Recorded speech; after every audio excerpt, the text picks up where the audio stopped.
Okay, I think we're probably good to start then. Can everyone hear me okay? Yeah? Okay, cool.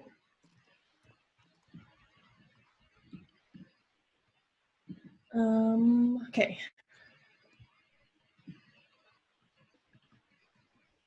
Okay, cool. Hi. I'm gonna start introducing everything and explaining kind of the outline, or like the format of the workshop, and introduce everyone else who's here. So yeah, if you didn't yet and you wanna just like write a little hello or about you in the chat, please go ahead. It's really nice to read those and just like know who's here and a little bit about people's experience or what they're interested in. And yeah, this is week 2, which is really exciting. It's really nice to be doing this for a second time. And tonight is kind of a continuation of last week, which was introduction to laptop DJing, mostly software, basics of some gear. And then tonight's going to be more about prepping a set to play, using Rekordbox, using CDJs, other common DJ gear. And before we get into that, I'm going to do some intro stuff. Look at my notes. Okay, so first of all, I'm Heather. I run Digital Hell, and it's a collaboration. Open World, the tutorial series, is a collaboration with Also Cool, which we have 3 of the members here tonight co-hosting. Have Malika, Maya, and Zoe. You can see their faces in the little boxes. They're going to introduce themselves a bit later.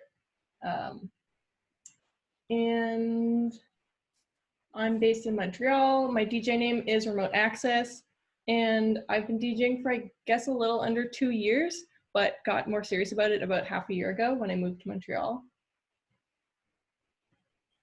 And I'm going to be moderating questions along with Maya. We're going to do the questions a little different than last time.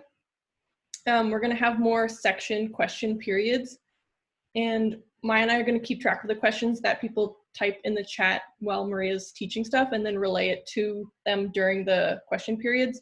But if it's like an immediate question about terminology or just kind of like, I don't understand what you just said, then I'll relay it like immediately to Maria. But also during question periods, if like you want to verbally ask a question, you can just type question in the chat and then we'll unmute you and you can just like ask a question or have a bit of a conversation. And yeah, so kind of after each section, there'll be a question period. And let's see. And yeah, that was the main thing. And then, yeah, I wanted Malika, Zoe, and Maya all to have a chance to say hi and introduce themselves and kind of go over what they're doing as moderators, which maybe Malika, you could start. Sure. Can you hear me okay? Cool. Hi, I'm Malika. I'm one of the co-founders of Also Cool.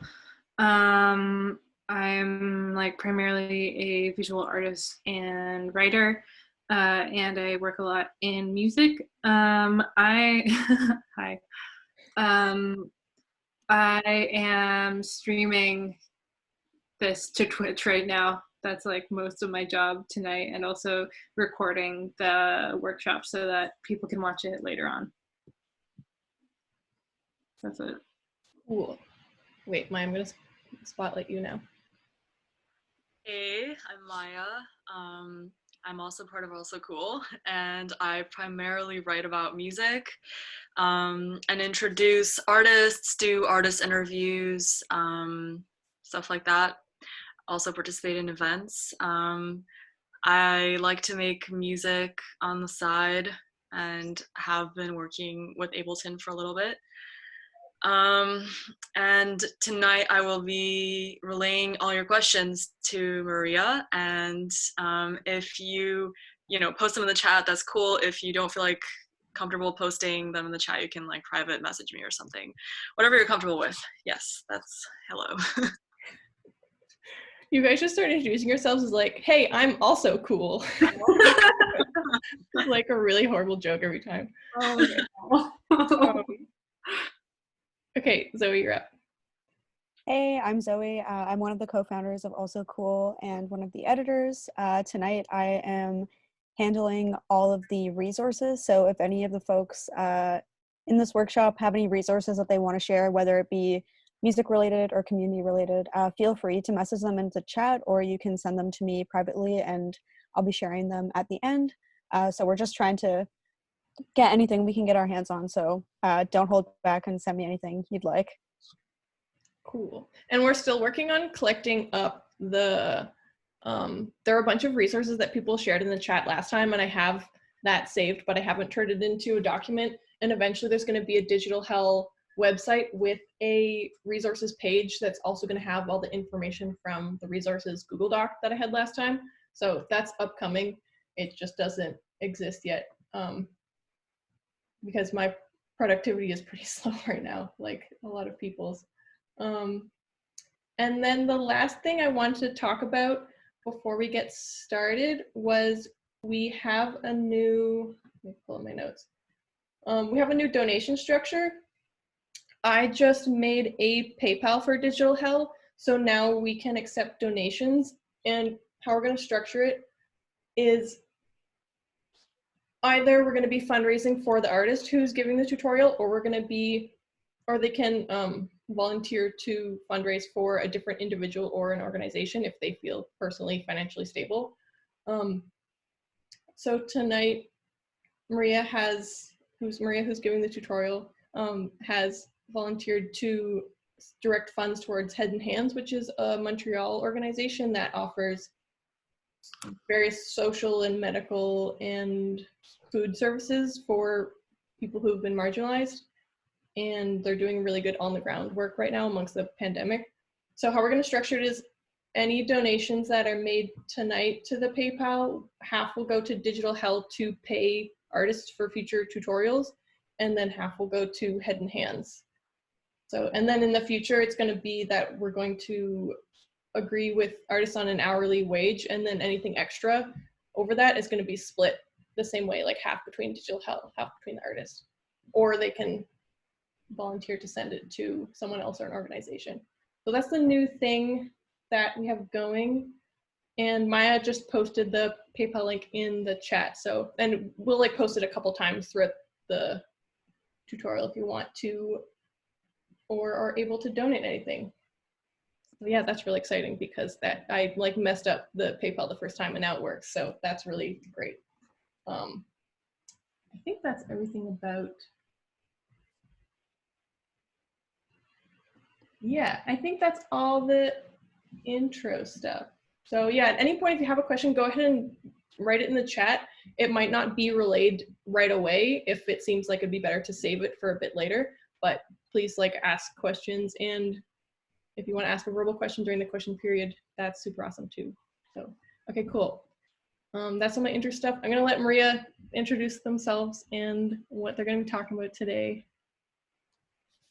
I'm gonna spotlight you. Okay, cool. My name is Maria. I prefer they them pronouns, and I DJ under the name D-Grades. Although when I first started, I think for the first year or so, my DJ name was DJ Num. I am currently based in Sydney, Australia, which is the unceded territory of the Gadigal people of the Eora Nation. I just want to like acknowledge that I'm speaking on stolen land, and that like this land has been the site of knowledge sharing, teaching, learning, and resource exchanging long before colonization. So before I've been based in Sydney most of my life, but spent a year and a half in Montreal, which is where I met Heather and Malika, and also started to learn to DJ. I also like organized events in Montreal and continue to do so here. The Montreal ones were called Vault and Data Trash. And here I do it with a friend as Tactic.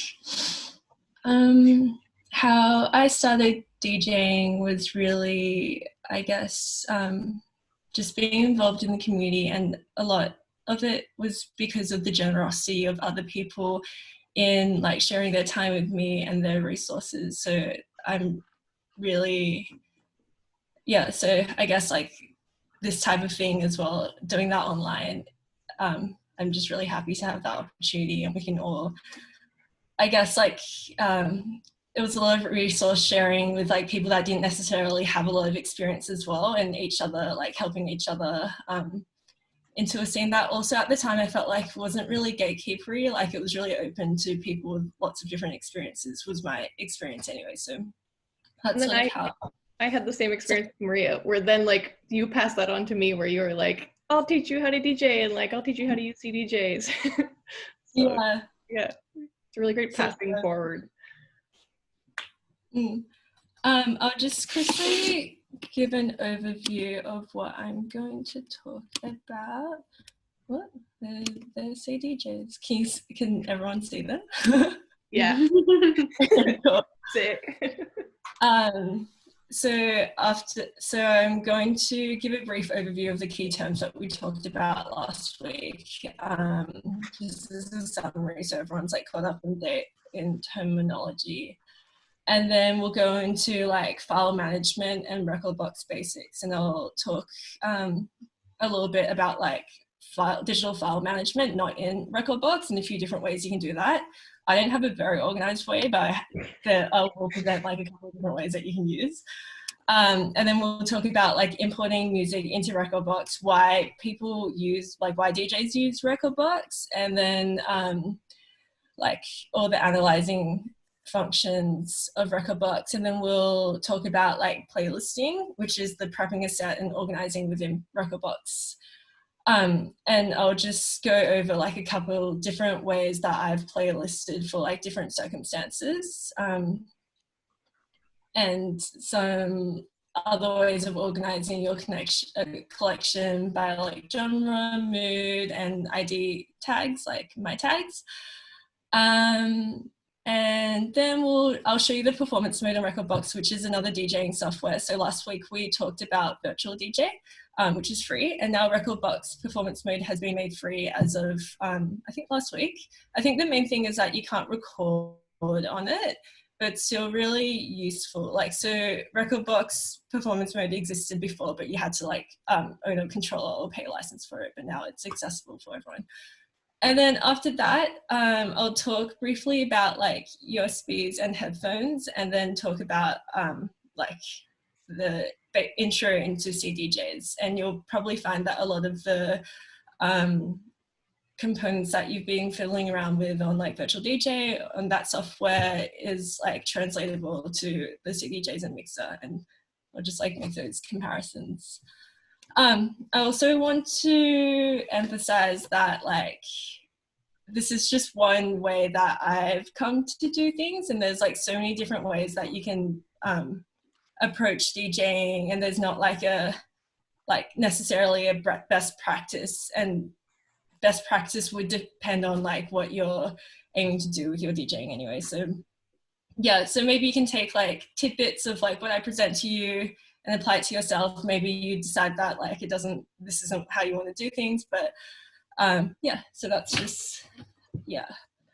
Let's get into the key terms. So last week we talked about the different types of DJing. There's like laptop DJing, which is on software like virtual DJ, Traktor, Serato, or Rekordbox. I'll just quickly, this is Rekordbox. If you go into, this is Rekordbox 6. So Rekordbox 6 has export mode and performance mode. So performance mode is similar to the free virtual DJ, which is like a DJing. Maria, did you say you think the free version you just can't record on it? That's the only limitation? Maybe? I think yeah, maybe you can. Maybe you can like figure out a way to like. There'd totally be a way to hack that. Yeah, I was gonna say like through Audacity or something. Yeah. Yeah, if that's a thing, I'm gonna look that up later, and if that's a thing, I'll post a guide on how to get around Rekordbox. Sick. Because I already know how you do that. Yeah. Yeah, so there's laptop DJing, there's DJing with software and a controller. So this is, what? Oh no, my laptop is being really slow. This is what a controller looks like. It's basically one piece of that imitates two CDJs and a mixer. And it's essentially like a remote for this like software. So instead of like doing things with your mouse on the computer, you can just like up with your computer and then it like imitates doing it on CDJs, I guess. And with a controller, you don't use USBs. So that's like one of the main differences. There's also like an in-between type of controller thing that's like an all-in-one system. So this is like even closer than to this, the two CDJs and the mixer, in that it does take USBs, but I don't think, like, I wouldn't call these CDJs, I guess, because, yeah, they're more all-in-one system. And so CDJs are pretty much the club standard of like, if you go to radio stations, like bars, clubs, this is what you would find there. And you would bring like music on your USB to play that. So you wouldn't need your laptop. Although they've like just released this new functionality that you can connect your phone to it through Rekordbox and you can play music from it now, which I haven't tried, but. Also, I feel like your first couple times, sometimes it's a good idea to bring your laptop anyways, because then if your files are messed up, you can try re-exporting them. Yeah, definitely. I still bring my laptop to a lot of gigs, mostly because I'm like exporting them on the way to show, but yeah, so it's you can also do that. Yeah, just in case. So Rekordbox, I briefly mentioned, is a software that's also made by Pioneer. So most CDJs, like almost every CDJ is Pioneer brand. There's also like another brand called Denon DJ, but I don't think anyone's used them. Like the mixer can be Pioneer brand, or otherwise like Zone is also really popular, like Allen and Heath, but CDJs are usually Pioneer, and Rekordbox is also Pioneer. So Rekordbox essentially is like a system that helps you organize your music on USBs and then like put it onto the CDJ. So you can play USBs and CDJs without having to put it through Rekordbox, but like Rekordbox gives you a lot more information, especially on the newer CDJs. Like if you don't use Rekordbox, you'll like a lot of the things won't come up, and I'll show you later what type of things. So I guess for that reason, most people who DJ with digital music files, as opposed to vinyl, uses Rekordbox. Okay, so that's pretty much the recap of the key terms. Does anyone have any questions about the terms? I'm trying to get the chat box up. Okay. Well, okay, so let's keep going to digital file management. So last week, we talked about like where we can find music, and Heather and Michaela mentioned Discogs, like Discogs forums, just YouTube, SoundCloud, Beatport is a good one that you can buy music from as well.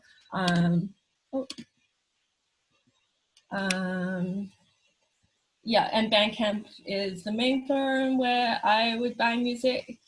So those are the places that you can find music. You can also rip music, I guess, which is a good way, I guess, of if you're just starting out and aren't in the financial position to like purchase all your music yet. We also talked about SoulSeek, which is a place that you can do that. And I would recommend SoulSeek over like ripping MP3s just because of quality reasons and also metadata. But I also would advocate for purchasing music if you have the means over SoulSeek. I'll just quickly write it in the chat of how to spell. Yeah, yay. Thanks, Evan.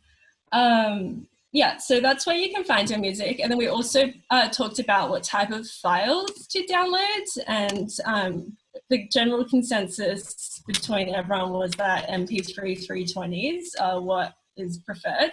So this, I'll link this little YouTube thing later, but sort of goes into depth about like what all the different audio file formats means. I love You this. don't really need to know it for what? I love this guy. I know, it's really like intense. So you don't really need to know all of this for DJing, but like just in case you're curious as to what they all mean, like you can look at that. Wait, Maria, could you copy paste that into the chat really quick? Yeah. Thanks, so it's easy to keep track of. Yeah. Cool. So yeah, MP3s, and then there's a couple of different types of MP3s. So they range from, I guess, the quality. The best quality with the most information is 320. That's the 320 kilobytes per second. The lowest, or I know how low it is, but most commonly the lowest is 128. And you probably won't be able to tell the difference between the two files if you're just listening on your laptop. And it's fine, and when I started out, I had a lot of 128 files just because I didn't really know where to get the other ones. I was just ripping a lot of my music. If you buy off Bandcamp, it will always be, and Beatport, and probably any place like Apple Music, or I don't know if you can buy from Apple Music, but places that you can buy music is usually 320. And yeah, as Seven mentioned, a lot of times WAV doesn't load in all the CDJs. WAV is another common file, and usually like if someone sends you demos of music, or like usually like on Google Dropbox and stuff like that, when people make music, they usually export it as WAVs, which is a higher quality file, and some like, I guess, professional DJs who can really tell the difference on a big sound system between MP3s and WAVs. I can't, but some of them like only DJ by WAVs. But one thing that I personally don't like about WAVs, I do have like WAVs from what people have sent me, but they don't have metadata. So all these, let's see. Well, there's a, oh,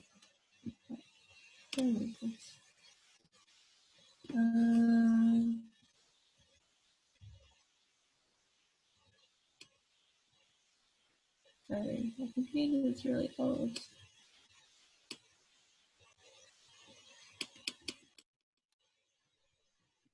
Okay, so like all these files down here, like WAVs, and they don't have any cover art, so they don't have any metadata that comes with the song. They don't have art, and like usually album and genre you can add in yourself, but sometimes they don't even have like the artists in.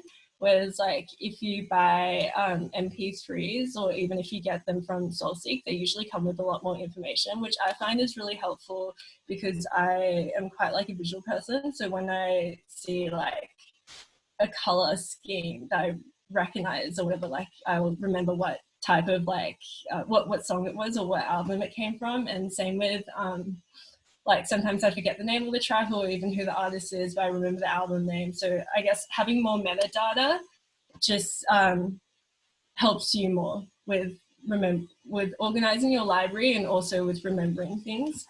So that's like the different file types. And a lot of systems don't play anything other than MP3s. Yeah, a lot of systems, I feel like most new CDJs play WAVs. A lot of systems don't play FLACs. And then sometimes you get AIFFs. I think they're okay from my experience, but also they're not that common, so you probably don't need to. AIFFs take metadata though. Oh, okay. Yeah. Okay, cool.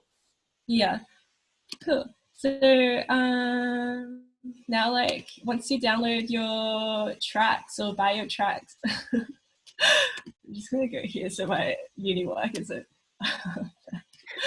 What do you do? How do you organize your file library? For the longest time and like until very, very recently, I didn't really organize my file library. I sort of just did most of the organization through Rekordbox, and that worked for me because I like, so this is what it looks like. I literally just had a folder called songs. And then I remember things quite well by like date or like time period of like what because I feel like over the years or months of me DJing, I had like quite definitive periods of what I liked and listened to. So like that worked fine for me for the longest time. But now I have like almost 6,000 tracks and it's not really working that well. So then like I started this system that's like by month added, and then I tried keeping, this isn't a good example. So I only did it, I've been backlogging, and then keeping all the releases together. This is what would happen if you buy stuff from Bandcamp or like download from Soltic anyway. Like you have all the releases in one folder, which I think is really useful. Another system that a lot of people do is they go through iTunes, or they do the like artist, album, song methods, which if you like, I don't use iTunes, but a lot of people do. And I guess it's a really good way to like keep your music for listening purposes as well. So I don't have really much in my iTunes, but I'll just show you what the file system looks like. So it has like the artist, and then well, this is a single, but like the album file, and then all the songs in there. So I guess that's a quite organized way of having your music, especially if you tend to download or buy full albums. Like it'll be that's really useful for you. You could organize your files by genre. I personally don't, because I don't see the point in like moving things around a lot in my file library, especially if you like move, I know, like if I later decide that a track isn't breakbeat and it's something else, because I guess like for me, like what a genre is changes a lot the more music I listen to. So I feel like I would want, I would just have so many genre playlists, unless like you're playing like say 90s music and it's like definitive time periods of like what genre is. I feel like that could work really well, and this video talks about that method as well. But otherwise, like I personally don't see the point in like having your files organized in genre, especially when you can do it all in Rekordbox and it's more like a DJ thing than like a listening to music thing, or like trying to find music thing. So and another thing that I've run into before with files is that if you move your file library somewhere else, Rekordbox will lose them all, and you have to like re-find them in your file. Yeah, which if you when I accidentally like moved like my whole Rekordbox folder somewhere else, and I went to Rekordbox and it was like file missing, file missing, file missing. I was like, no.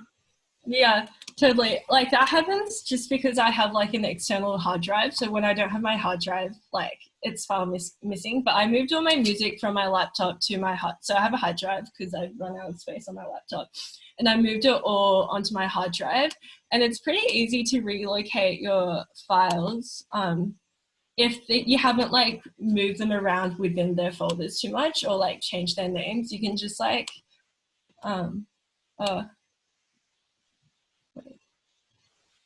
like relocate here, but right now it's found, so I don't need to relocate it.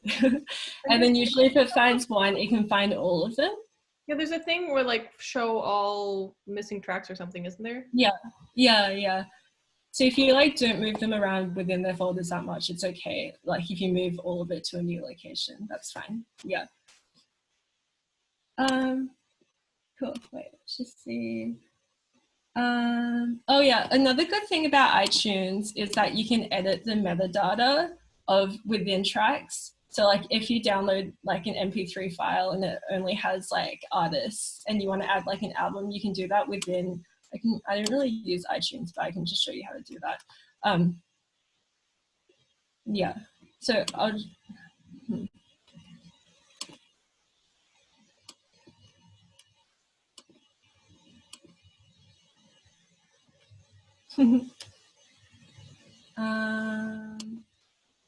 this is what metadata looks like within your files.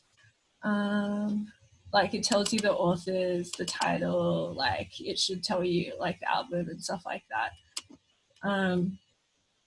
But you can also do it like in here, you get song info, and then you can just change all this stuff. And then it just makes things look neat that you can add like an artwork and stuff like that. If you don't want to do it through iTunes, I also recently downloaded this program called Music Brains Picards, and that's free as well. You can edit your metadata in there. It's sort of like a really old looking like interface. It's pretty I'm simple. gonna write that in the chat. Music Brains.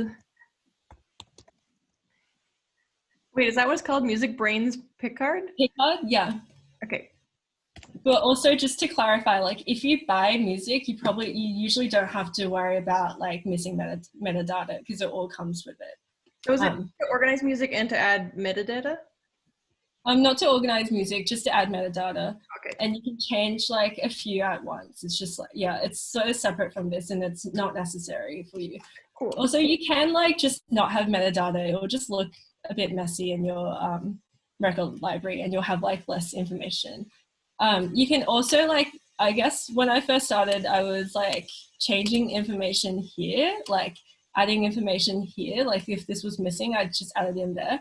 But I wouldn't recommend that because it doesn't actually change it on the actual file. Like it just changes it on what Rekordbox sees it as. I mean, that could work, but I don't know. It's better to have the actual file come up with things, I think, in case like you move stuff around or like re-import and stuff. Yeah, cool. So now that you have like all your files somewhat organized, to like put it into Rekordbox. Wait, does anyone have any questions for now? And also as a reminder, we're recording this and we're gonna post this online with the last one and the links to resources. So if there's stuff that you want to come back to later, it will be available also. Okay, so this is what Rekordbox looks like. To import music into Rekordbox, you can literally just like, I don't know, and then drag it into your collection. You can also do single. Does anyone know if there's a way to? Yeah, I think like I can tell on my Rekordbox, you can put bitrate here. And then I like having like knowing that it's like 320 in case I'm exporting like a 128 file into my USB. I don't think it actually comes up on the info. Hi Ross, by the way, info here. But you can usually like guess because like from what size the file is. So if it's like less than 10 megabytes, usually these are really short songs. But usually if it's like 2 megabytes, I'm a bit suspicious and I'm like, oh, maybe it's not like a 320 file. Usually most of my songs are like 8 or 9 megabytes or more. That's how you sometimes know it's 320. But otherwise I just like chuck it into Rekordbox and Rekordbox will tell me whether it's 320 or not. Here, and this isn't automatically on, so you can click, so this I just double clicked here and then you can add what information you like to know. I think my Rekordbox looks really messy because I have a lot of, oh no, yeah, I just like have a lot of stuff there. Okay, so importing music into Rekordbox, you can just drag it in, you can drag in single songs, you can also like go into that's Finder.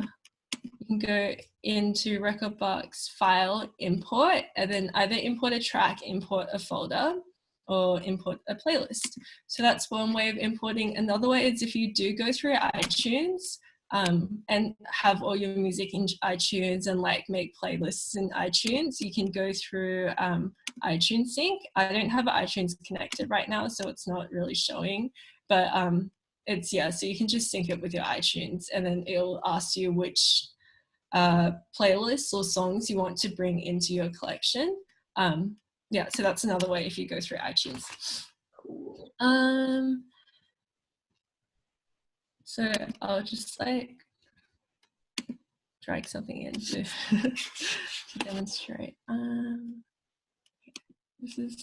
This is a free compilation album that a friend linked me on.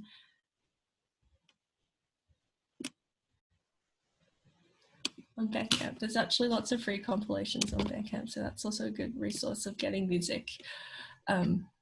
Yeah, so it will say analyzing however many tracks it is. I'm currently sorting my Rekordbox by date added. So all the new stuff will be at the back, and that's sort of the default that I use. Do you want to maybe mention the stuff that comes up on that first dialogue box? Which one?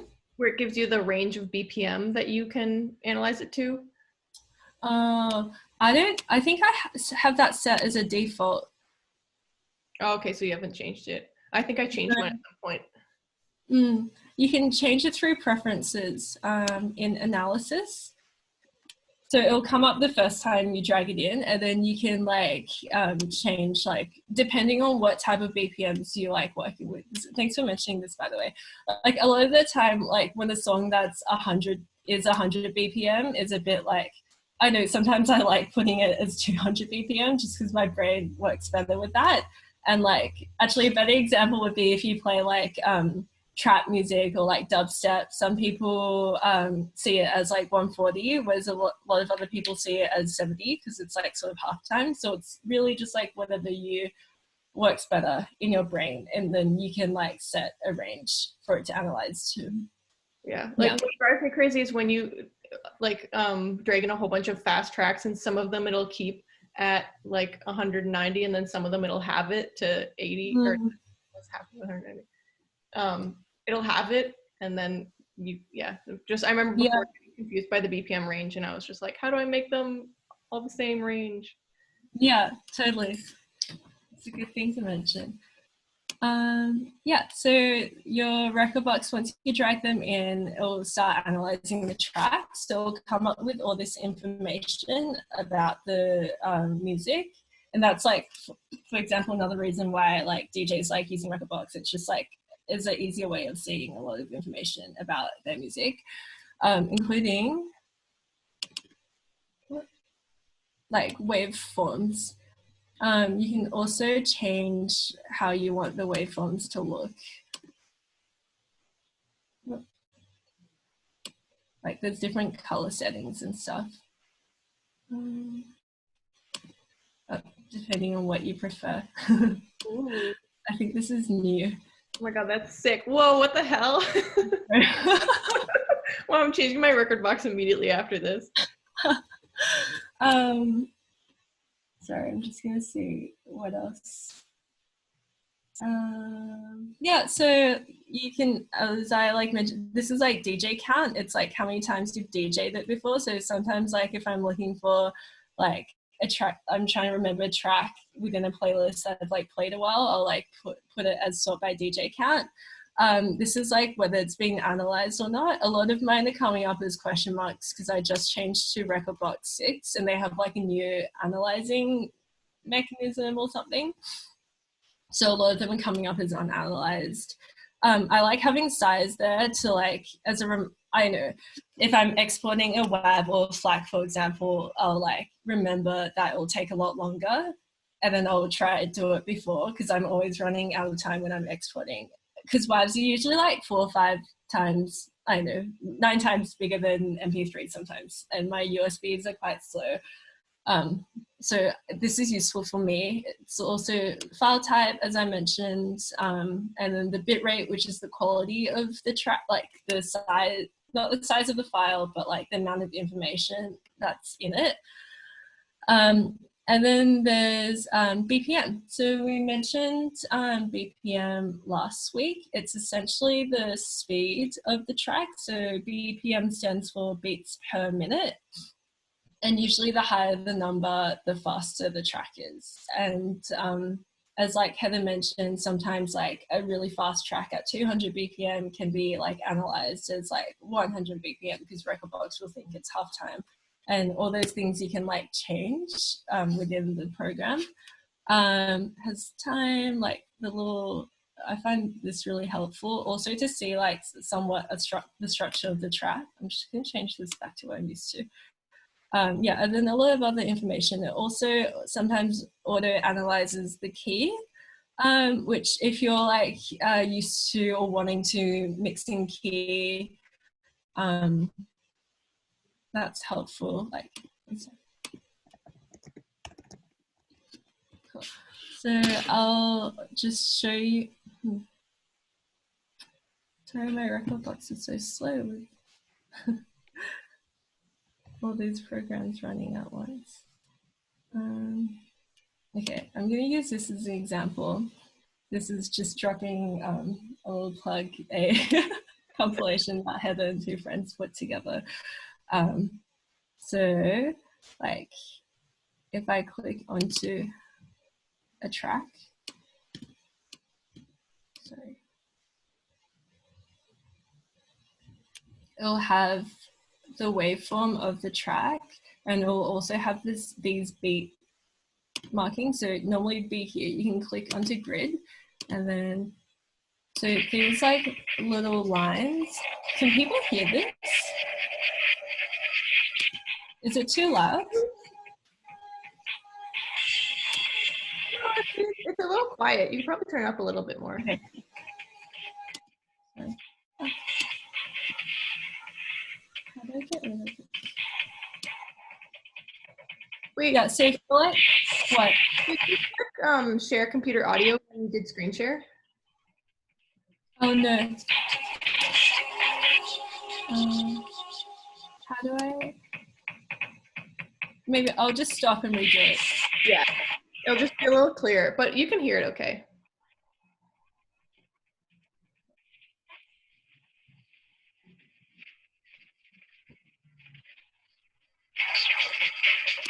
Oh yeah, good. Is that better?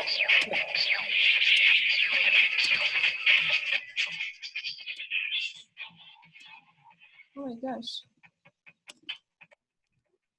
How do I stop this? Is that from Zoom? Wait, what is? I feel like a mouse thing is coming up. Sorry, I'm just gonna try that again. Share computer sound desktop.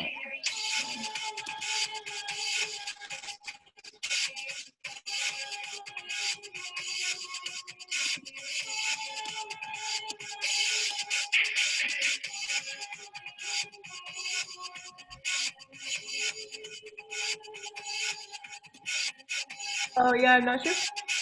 Zoom.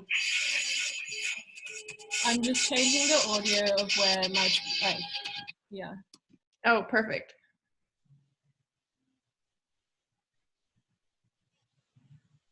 Wow, it's taking so long.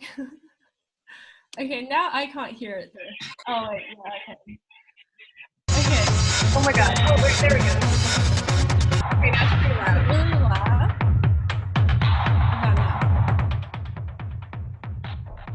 But it sounds Is that okay? Okay. So these like little markings are pretty much Wait, turn it where up the a little. beats are.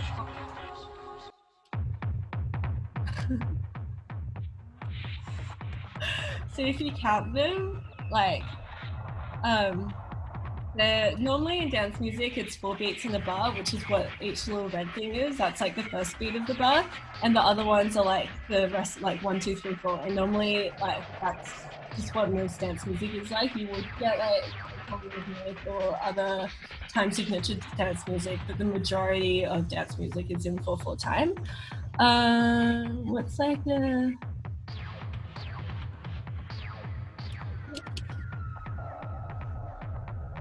and sometimes Rekordbox analyzes it and it's not like accurate. This one, for example, it's like a beatless track.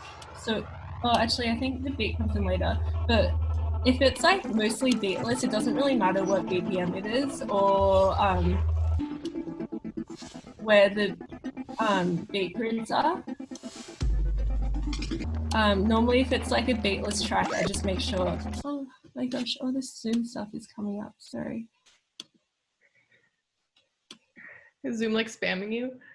It's just like pausing my share.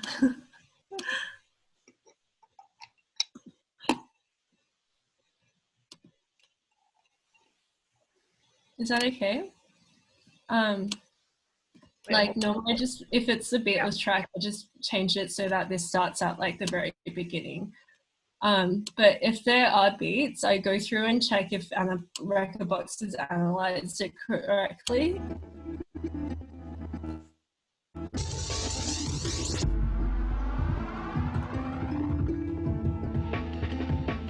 Okay, so this beat is 320 BPM. Other than that, it's correct.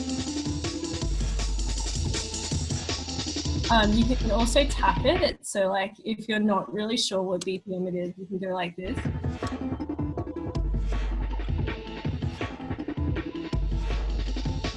And usually it would get you like close.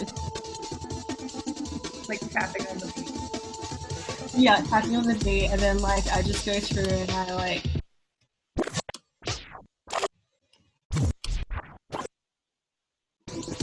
so that would be like the first beat, and I would just click that red thing to make sure that's the first beat.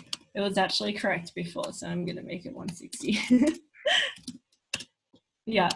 So that's sort of like how you get this to be more accurate. Most of the time, if it's also, especially if it's like a 4/4, like sort of with like even bass kicks, it'll like analyze it correctly at the start. So this one has like the right BPM, I can tell from like watching it, but the first beat of the bar is actually there where that kick is. So I just pause it, put it there, and I click that. And then the reason why you do this is because when you're DJing through like Rekordbox DJ or even some of the new CDJs that have quantize, this is quantize, it'll like loop, and it'll loop from like where these big beat grids are rather than where you click the loop to start from. So then if it's off, it'll like be looping from the half, or even when you're just starting like setting cue points like this, it'll do it to the nearest. If you stop here and you want to cue right there where the red marker is, it actually won't. It will do it to the nearest like beat grid marking when you have quantize on, and most of the time you have quantize on because you go through and make sure this is right, and then quantize makes things easier for you. Yeah, so that's like sort of. I also find the nudging function can be really helpful with beat grids. Like this? Yeah. Yeah, it nudges it over all. Especially if I can't quite figure out what the, like, if the beat grid seems lined up and then as I go through the song, it seems like it goes off a bit. I find like being like, oh, it's like a bit too far, so it needs to be smaller. And then so I'll like make it smaller and then nudge it to the left a bit and keep doing that until it seems to line up for the whole track. Yeah, totally. So what Heather's talking about is this. So these two can just move the grids like a bit over to the left or a bit over to the right. These expand them a bit. So if it's changing the BPM, as you can see, or makes them a bit smaller. And then it gets faster because they're closer together. Well, like the song doesn't get faster, but how it's analyzed in Rekordbox, like the BPM goes up to where it should be.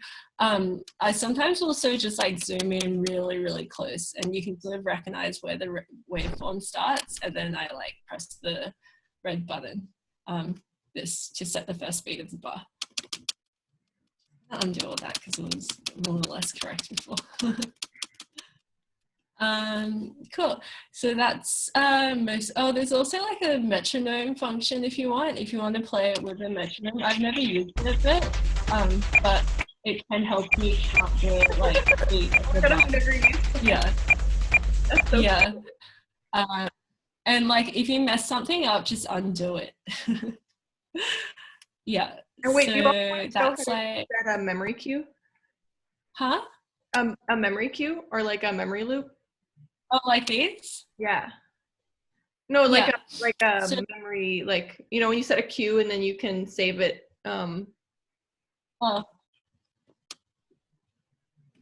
Like permanently. I don't know how to say what I'm trying to say. So there's memory functions, and there's also hot cue functions. This is in like the cue grids. I mostly use hot cues, so like you can set, for example, where you want to mix them from, pretend that it's there. Oh, you use Sorry. hotkeys more than memory cues? Memory cues, yeah. But maybe you can show memory cues. I use them, I imagine, in the same way that you use hotkeys. I just really like to set Cues. first memory cue, so when it goes to the song on the CDJ, it automatically goes to a good part to start. And then also when you press, sometimes if you're playing a track and then there's no cue set on that track and you press cue, it'll jump back to the last song that had a cue, and that messed me up a few times on CDJs. Oh, okay. I don't think, okay, are those in all the CDJs? I think a lot of them. Okay. It's like if you've set like no cue at all for a track and you press cue, sometimes it'll like jump to like the last track that had a cue. Okay, interesting. Maybe I feel like mine just jumps back to the beginning, the first beat. But I've had that happen before. Yeah. So for memory cues, do you just press memory and here? Yeah. And you can also do it for loops. Like if you click the 4 and make a loop and then you press memory, it'll save the loop. It'll auto loop, right? Like if you click the memory. Yeah. And then if you're playing on CDJs, will it like auto loop? I think it auto loops. I'm not sure. Yeah. So that's something you can do in like if you like get to a part of the track where you don't like the ending or something like that and you just want it to keep looping. Normally people do it in like 16 or 8-bar loops. So you can just set that as a memory loop, and then once it gets to that part of the track, it will just keep looping that section. And then you'll also like, if it's a short track, it's also useful because then you'll have more time to like mix in another track or something like that as well. So that's like the memory function. I use hotkeys a lot, and hotkeys come up like on the side of CDJs here. So you can just like, and they look like that sort of in the waveform. So like sometimes I put a hot cue of where I want to start mixing in from, or where I want like the song that I'm mixing out from to like be fully mixed out by. Or sometimes I just put in like little hot cues when like something changes, I need to remember that kind of stuff. It's also useful if you're just like mixing in performance mode here, like on your laptop also. It's just like good little reminders, and you can have your own system of what like A means, what B means, and stuff like that. So that's, I think most of like the analyzing part. Heather, do you have anything else? I don't think so. Cool. Does anyone have any questions? There was one question. Austin was wondering about if feedback occurs during live sets ever. Like you have to deal with feedback. I don't think.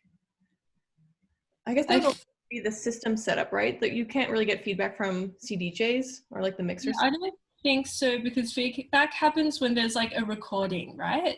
Like when a mic is really close to speakers. Is that correct? I think it'd only be if there's a mic. Yeah.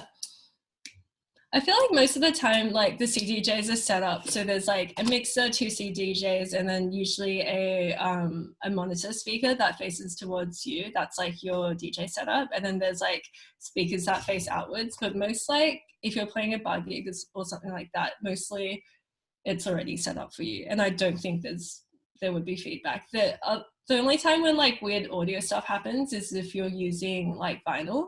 Like sometimes you can hear crackles, sometimes it's like not grounded correctly. And like when you're working with audio, like that type of audio, there's more like opportunities for things to sound weird. But normally on CDJs, since it's like all digital and there's no recording, I haven't had like weird feedback. Like sometimes I've had like a filter, like a reverb on or whatever, and it sounds weird, but accidentally also. But yeah, other than that, it's usually fine. Oh yeah, sorry, another thing I just briefly want to mention is like when you're playing on CDJs, if you do have a track that's like a lower bit rate, so if it's like a 128 MP3 and then you're mixing it into like a 320 MP3, usually like your lower quality tracks will just be a lot quieter as well. So even if you can't really tell when you're DJing on your laptop, when you do when you play on like a bigger system, it kind of can tell, and you just have to remember to like make the whole track louder if you do choose to play lower file sizes. Yep. And a lot of like older recordings too tend to be quiet. Yeah, totally. Yeah, depending on like how it's ripped from vinyl. Okay, I think that's like most of what I wanted to say about like the Rekordbox analyzing part. And then there's like playlisting. So all my playlists are here. I am obsessed with folders. Like I didn't discover the folder function on playlists until like way into, I know, like 2 years into DJing. So all my first playlists were literally just like unorganized, and that's what mine looked like until I started talking to you about this tutorial. it was all just like meh. And I made like one playlist for every show. I think there was one point in time that I tried organizing by genre, but then I sort of like gave up on it.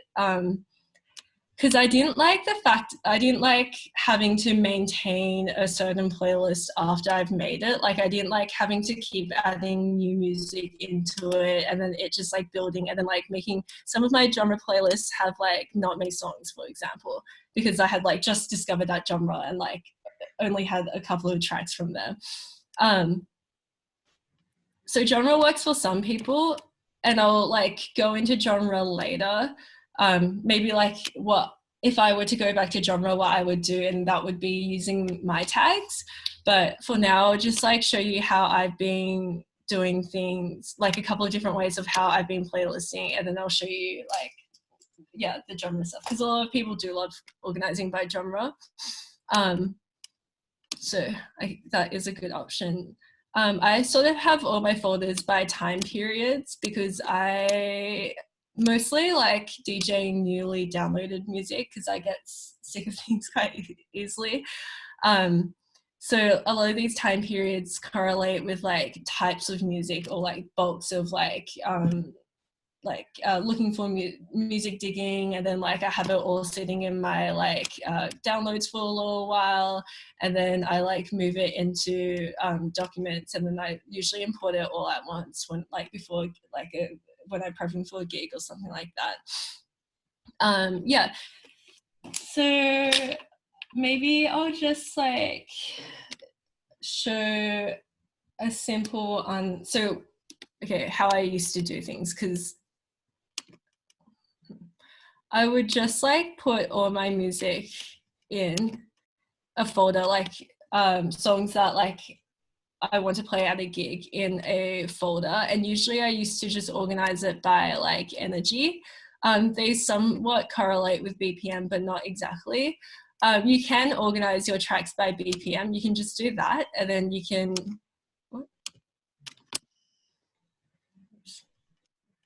there's a way to renumber it so renumber track order. So if you put it in BPM and you press that, I'm not going to do it right now.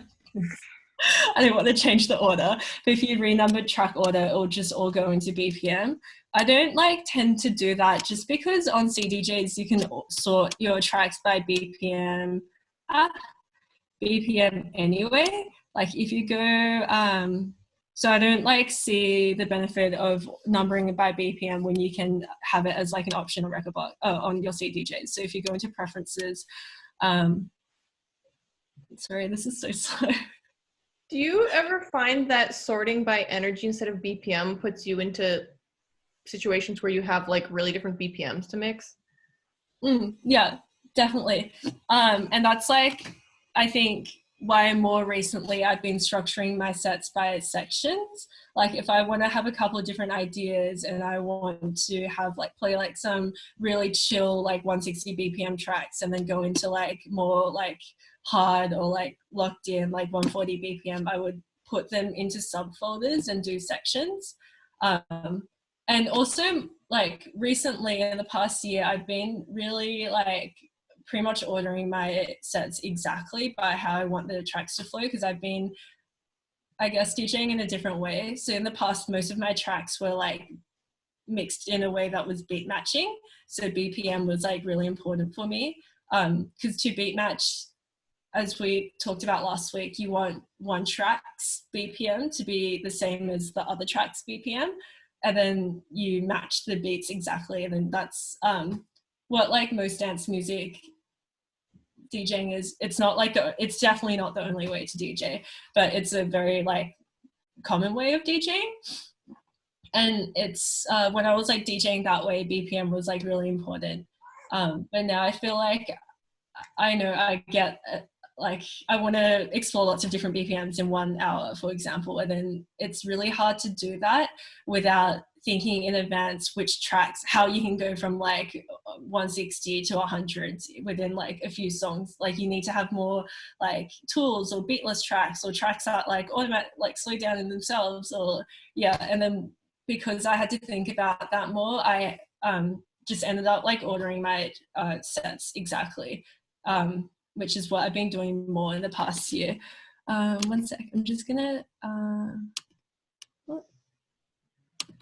okay, so this is like some options of what you can sort your USBs by once you export it onto, like once you export your playlist onto your USB and then view it on CDJs, you can sort it by all of these different things. Currently, I have all of this.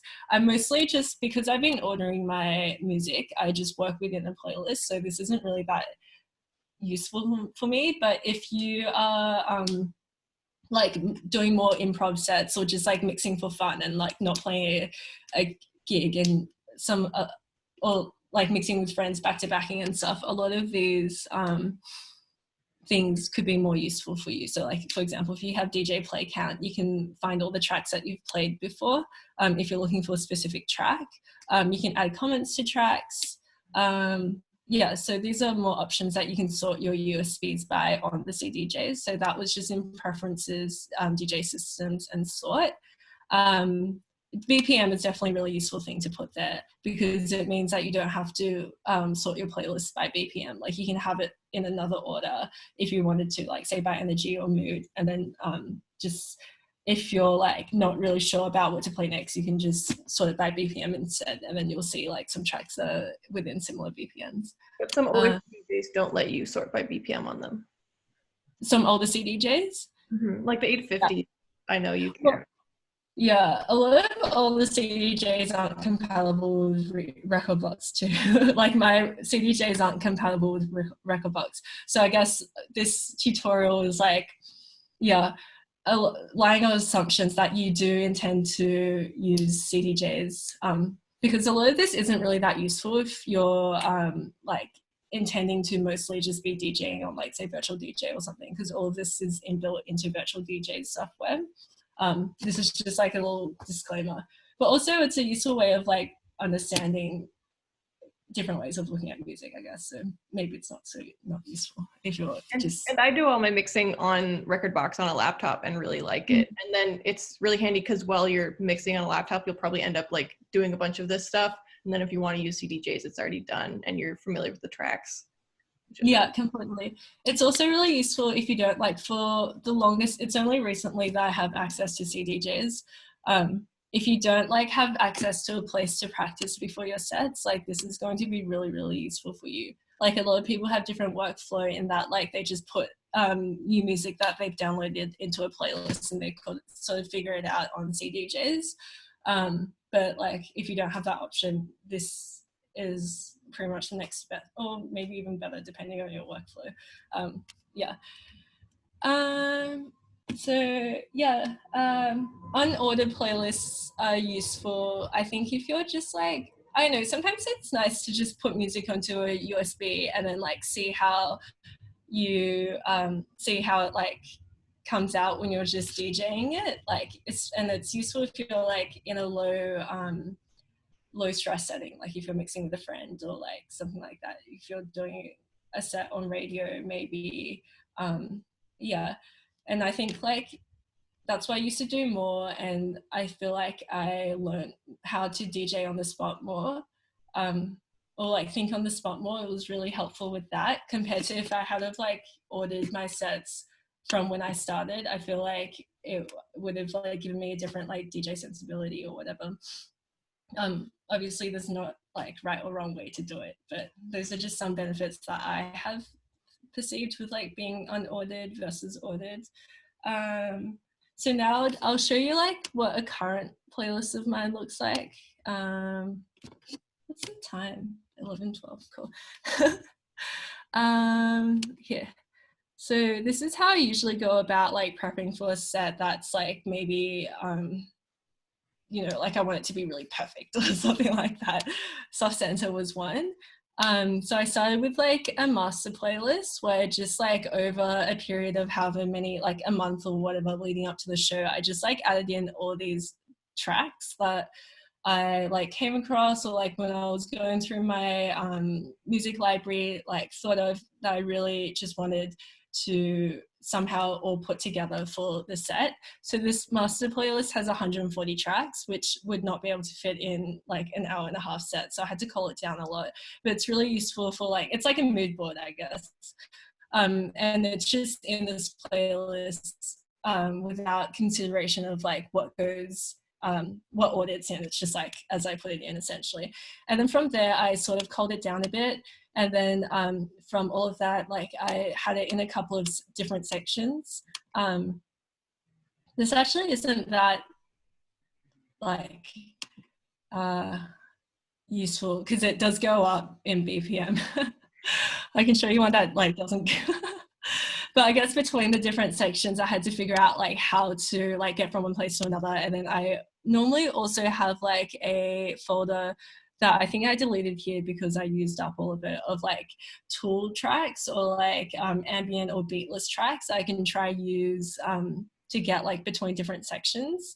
So yeah, this is like how I do things more so now. What's another? I think this is like another example where it was like 3 sections of like this is 200, and then it had to go back down to like 160-ish. And then I had like some different, some tracks that had like, that were like tools or whatever that I used.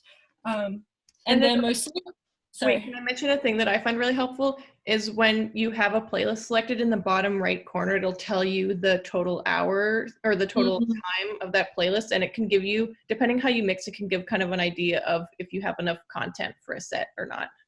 Yeah, so that's down here for people.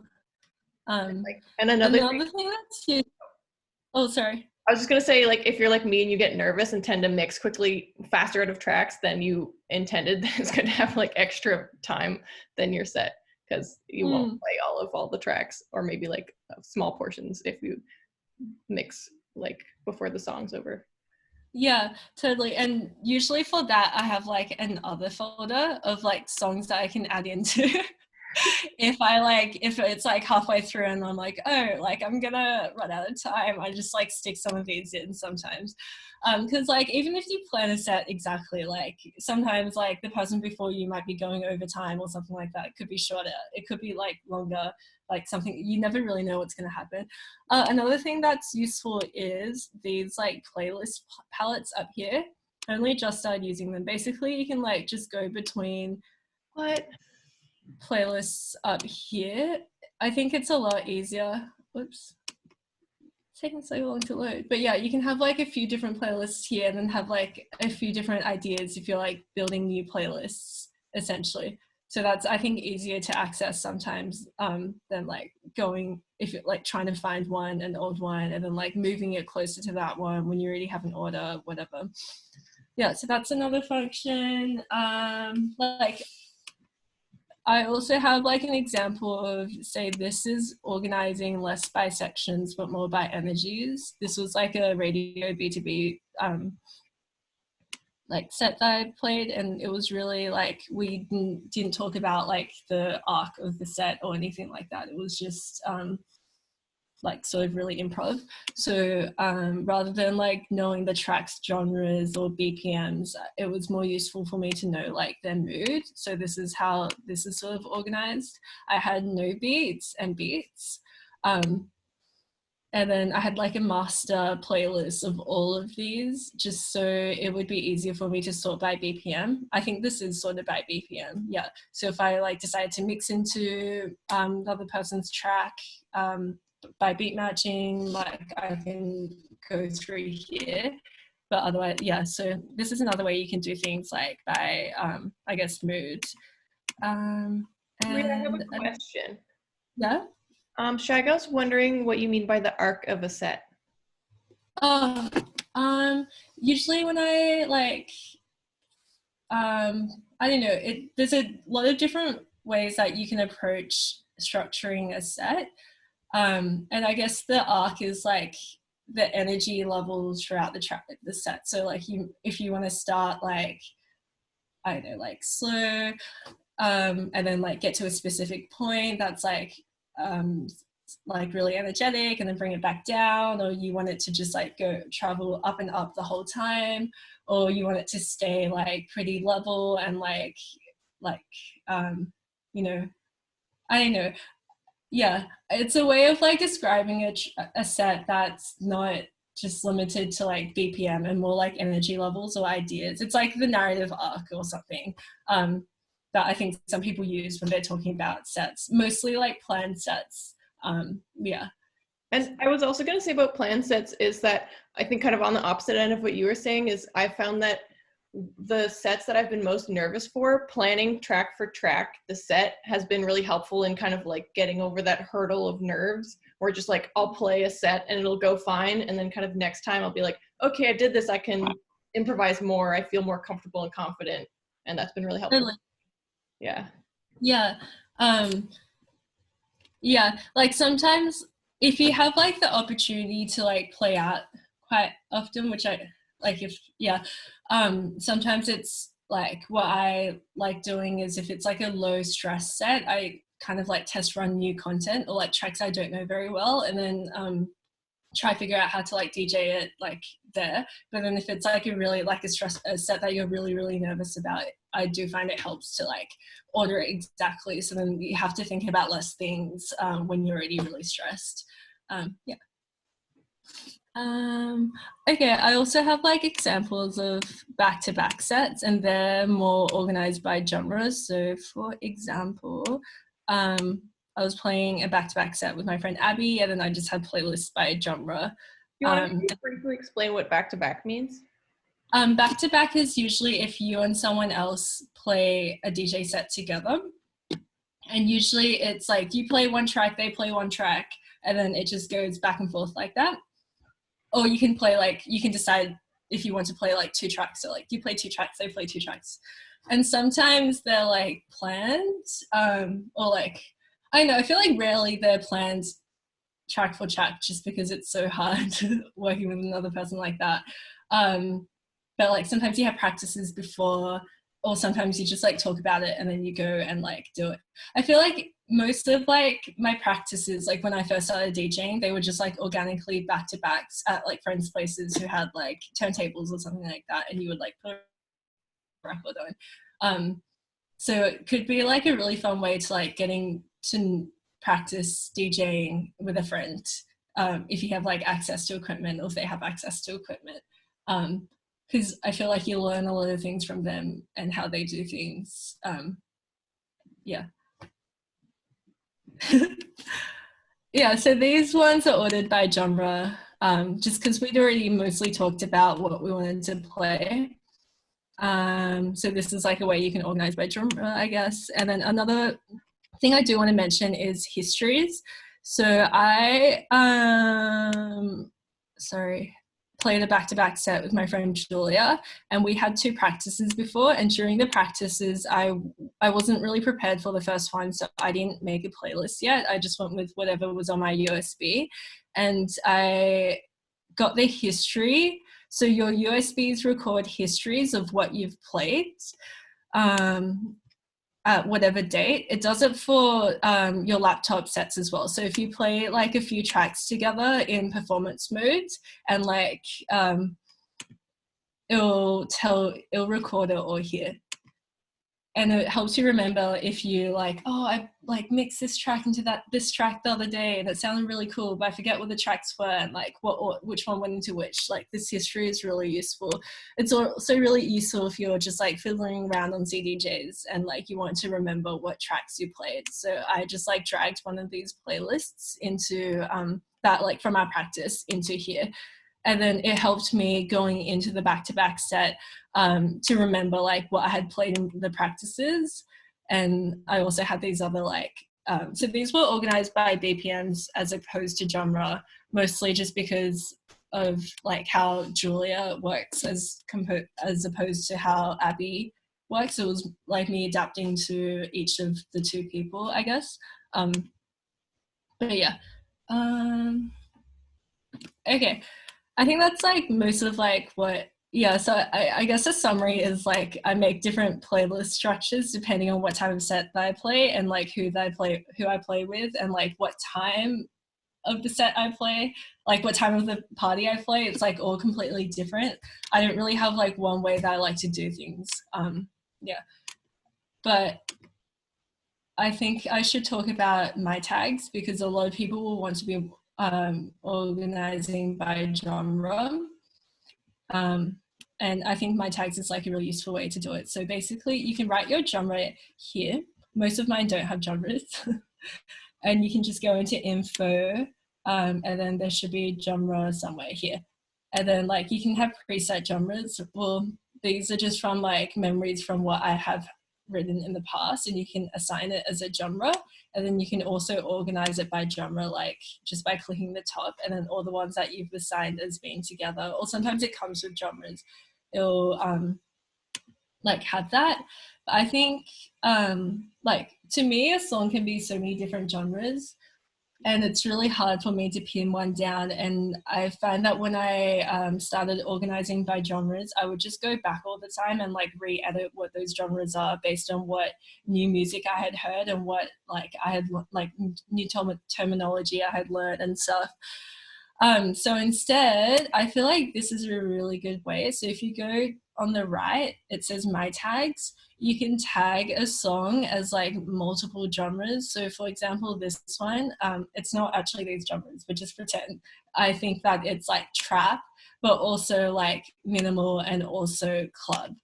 I can tag all of these and I can also make my own genre names, and it doesn't have, genres don't have to be what the actual genres are. Like if you don't know what like new disco is, like just get rid of it and then make one that makes sense to you. Like, yeah, like it doesn't have to be what the track actually is. It's most important for these words to just make sense to you. And then you can also use this if you want, or you can just change that and like, make it something else, like so light, dark. Just write things that make sense to you. You also have an untitled column, so like I'll just pretend I tag it as lounge and like morning. And then once you tag all your tracks, you can make playlists from your tags. So if you go here,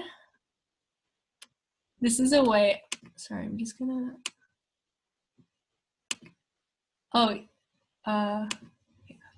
this is changing like how big this track section is. So you can make it simple player, which helps you see your collection more. Sometimes I make it simple player when I'm just working on playlists and I don't want to see the tracks. There's also 2-player, which lets you play 2 tracks next to each other. I don't tend to use it just because I find performance mode more like easier to DJ with, but in the past, like when performance mode wasn't free, a lot of people like tested mixes from 2-player. Anyway, so here's like a search function, and you can just search by what you've tagged. So you can click, you want something that's deep house. This is everything that I've tagged as deep house. And it just comes up like this. And then if you want something that's tagged as deep house and house, there's less, if that makes sense. You can also assign colors. you can, like, this is a really useful way to search by tags. And then you can find house music that is, for example, 120 BPM. And then, so I've found a track that I've tagged as house and is 120 BPM. Yeah, there's only one because I haven't been using the tags, but I actually plan on using. I think the tags is really useful also for DJs who like are playing out, aren't prepping their sets, playing out a lot, and like want to be able to find songs really easily on the CDJs. Yeah, so I think this is like a good system to use. You can also just use it to like find specific tracks, like, oh, what do I want to mix into this? Like, I want to find a track that's like up 2% of like 118 BPM. It doesn't need to be tagged as house. And then it comes up with all these tracks that are like 2% of plus minus 2% of 118 BPM. So I think that's like, so helpful. I wish I'd known this when I started building my Rekordbox collection. Also, can I interrupt with a question? Rika was wondering why you wouldn't edit all the metadata in Rekordbox instead of iTunes. Okay, so if you edit it in Rekordbox, it doesn't actually, oh wait, sorry, my laptop's gonna run out of battery. Wait, actually, well, I'm gonna be right back because I need to go to the bathroom. Okay, should I answer the question while you're gone? Oh, okay. So if you edit, I'm just gonna get rid of this. If you edit the information here, it changes it on Rekordbox, but it doesn't actually change what's on the file. So if you like go into a specific song, for example, the metadata is actually like here. So I know it's just up to you. If you think you'll only be using Rekordbox with that file, then you can do it on Rekordbox. It just means that like if you put that file somewhere else, like it won't save all this information. So I guess if you do it at the root here, it will like take it into Rekordbox. Yeah, but I know you can do it in Rekordbox too, I guess. And if you do it in iTunes, it saves it in the metadata. Yeah, but if you do it in Rekordbox, it doesn't save it in the metadata. Does that make sense? Try to see. I'm just gonna read the chat. Does anyone else have questions? And if they want to, they can speak on audio. I just wanted to ask, how do you get to the big search box that you were showing just? Oh, it's up here. So these are some ways, like if you click this, it makes the information bigger. You can also make the information bigger in settings. I can show you later. It's this one here to the right, like just left of the search box. Yeah. Does anyone else have questions? Yeah, if you want to be unmuted and ask a question verbally, you're also welcome to.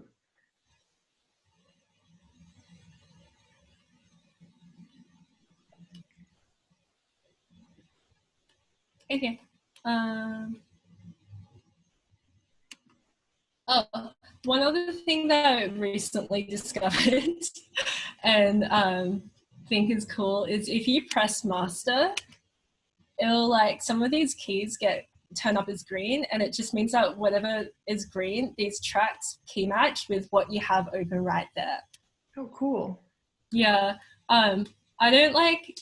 You don't have to DJ by key matching, but sometimes if you're like trying to work out why a mix doesn't sound good, or you like really stuck for what to mix into one thing, like normally I feel like I tend to go by like beat patterns, but like this is really useful as like a guide, I guess. And it also gets you to learn by ear like what a key match would sound like. So yeah. That's that. So to turn it on, you just click this master up there. Oh, I also just wanted to mention that if you want to learn more about my tags, Avalon Emerson has a Art of DJing article on Resident Advisor that if you like, it's a really long article and all the first bits about like pedals and stuff. But if you go halfway through, like she talks about my tags really extensively, and I think there's a little video as well that shows how it comes up with on the CDJs. I can link that at the end for anyone who is interested. I'll just type it here, Avalon Emerson Art of DJing Resident Advisor. I'll pull it up from our chat too and send the link. Okay, cool. Yeah, so I think that's like most of what I wanted to talk about in terms of the only other thing I just wanted to show is the performance mode in Rekordbox. So this is like really similar to like a DJ or Tractor or Serato, whatever you're using right now. If you're not like already really set on using a program, now that this is free, I think it'd be a really good idea to use it, just because it would ease, if you do intend to play on CDJs, it would really ease your transition. Just like having all your music library in one place and being able to trial it on like the virtual DJ software, and then being able to export the same music collection and the same playlists onto your USB straight onto CDJs. I think that would be really useful. But that being said, if you don't intend on playing on CDJs and you are already used to another, so like you may as well stay there, or like if you don't want to move, that's just perfectly fine as well. I'm not like trying to sell Rekordbox to you. Yeah, so this works really similar in the way that what should I do? What like Heather showed you guys last week. So whatever music you have, you can like just drag into here. So this is like essentially one CDJ, this is the other CDJ on the right, and this is the mixer here. You also have a bunch of effects that you can, I don't know if they come automatically turned on, but up there, you can just turn it off if you don't like using effects, and turn it on if you do like using effects. And so the one on the left is assigned to like deck 1, which is this one on the left, this one on the right. So that's over here. So you have effect for each CDJ or channel essentially. And it works similarly to like what Heather had explained. So there's music. Tempo slider. Like I usually just like tagging it in. It's really fiddly using your mouse, but like if I look. Oh, is that? Sorry, I'm so sorry. What about now? Yeah, that's good. Okay. I can barely hear it on mine, so I'll just pretend it's playing. Oh yeah, so you can change the tempo. Oh, that didn't work. You can just press these buttons as well. Again, there's like the master, and then there's the sync over over here. There's beat sync here on this side. So if I'm like playing, it just makes it the same BPM essentially. So if I have that turned on as master and that one had turned on as beat sync, it'll make this one 80 BPM as well. This one changes like the pitch of your song depending on its speed. So if you have it turned off, it acts like vinyl in that if you slow it down, it actually just makes everything sound like lower, and then because it stretches out the sounds. And then if you make it like faster, it makes everything sound a bit higher pitched. So that's up to you whether you want to keep it the same pitch, whether you change the speed, or whether you like it similar to vinyl in changing the pitch when you change it down and up. And it's generally good to have master tempo. Oh wait, what is that called? Master tempo? Master pitch? Sorry? Yeah, master tempo. Yeah, master tempo or master pitch. I feel like it's generally good to have it on as a beginner, because when you're trying to beat match and you're like moving the song around, you won't hear the pitch change because it'll keep the same pitch. Or also when you're changing BPM, it's not as obvious. And I feel like it's, I don't know. I remember being told it's good to have it on as a beginner generally, and then you can kind of Yeah. later if you want to turn it off. Yeah, I tend to mostly have it on all the time too. But then if you do like a scratch or something, then you have to turn it off. Yeah, exactly. Yeah, or sometimes if people want it to sound dramatic by like slowing it down or something, they can turn it off. Oh yeah. So all of your hot cues that were set are here. You can also set hot cues while you're playing. So if you're like, oh, this part sounds cool, I'll just like quickly press this and remember something about this part. I don't know, it's all here. And you can even edit the beat grid here, which is like how it was in the other mode, but I don't like doing it here just because it's all close up and hard to see. But if you're like in a rush and you want to change something, that's also an option. The loop is here. You can even like key sync things. So these two are in like different keys, I think. They're also not beat matched. But no, I can't hear anything. But you can make them the same key by pressing key sync. What? Yeah, this is a bad example. Sorry.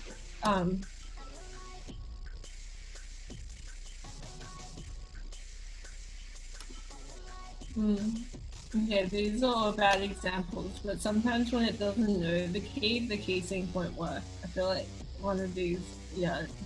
Okay, so this one, they don't know the key, so it doesn't work. These are the like levels, so high, mid, and low. The EQ. I don't know what EQ actually stands for. Maybe equalizer. I think so. Yeah. So this like changes. You can also kill switch. It's like this is sort of like an old like hip hop terminology. You could just press. Current mixes don't have kill switches anymore, but old mixes like you can switch the lows off. Like if you just press it. That's like a fun thing to play with, I guess. I encourage everyone to just like fiddle with this and see what it sounds like. Yeah. Wait, sorry, you can press what into it? Like if you just press the high, it just turns off the highs. Oh. Can you hear that, or is it not obvious?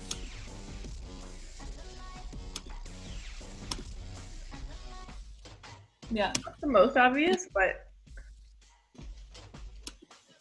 yeah. Yeah, so basically this interface, oh yeah, I might show you the filters too. So like you can choose from effects.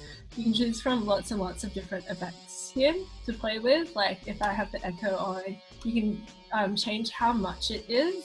And also this is at what beat. So if you want it to echo every like half beat, you just go like that. And then if you want it to echo every full beat, or you can do 3/4, like you can do really small increments. And I haven't turned it on yet, so you can't hear it. But like, this is like, say for example, what it would sound like. Is something happening? I can't.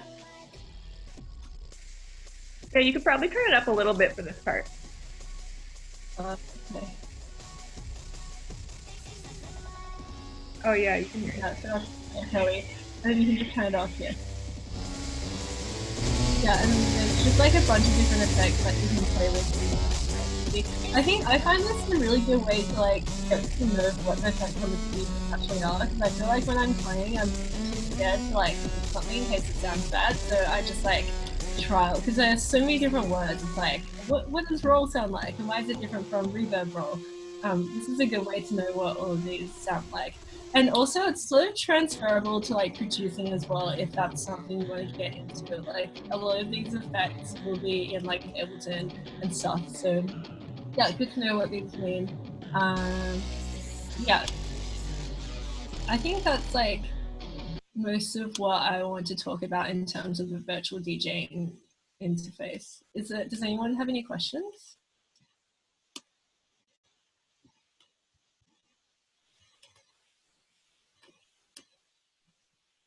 Okay.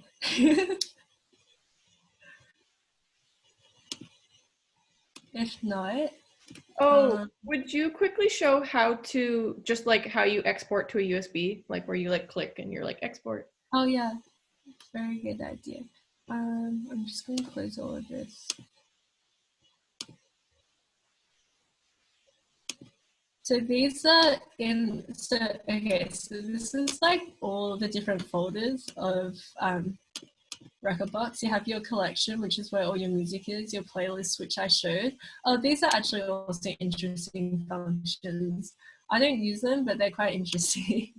So in related tracks, you can see like if you have a track that you like, you can see what's sort of related to it or what Rekordbox thinks is related to it by BPM and key. So if you're like really stuck on what to play or something, like Rekordbox gives you like all these suggestions that can be fun. Yeah, and same with like from the same artists and stuff like that. So this is like what related tracks is about. iTunes, I talked about before, it was like to do with syncing playlists over from iTunes. This is like just a bunch of folders on your laptop. You can find music from here also and drag it into collection. I don't do it this way, but it's like a perfectly fine way to do things. And devices is usually where your USB is. I actually don't have a USB in here, but basically like you can either just drag your playlists into whatever it is, or you can sync up your, I might put a USB in just to,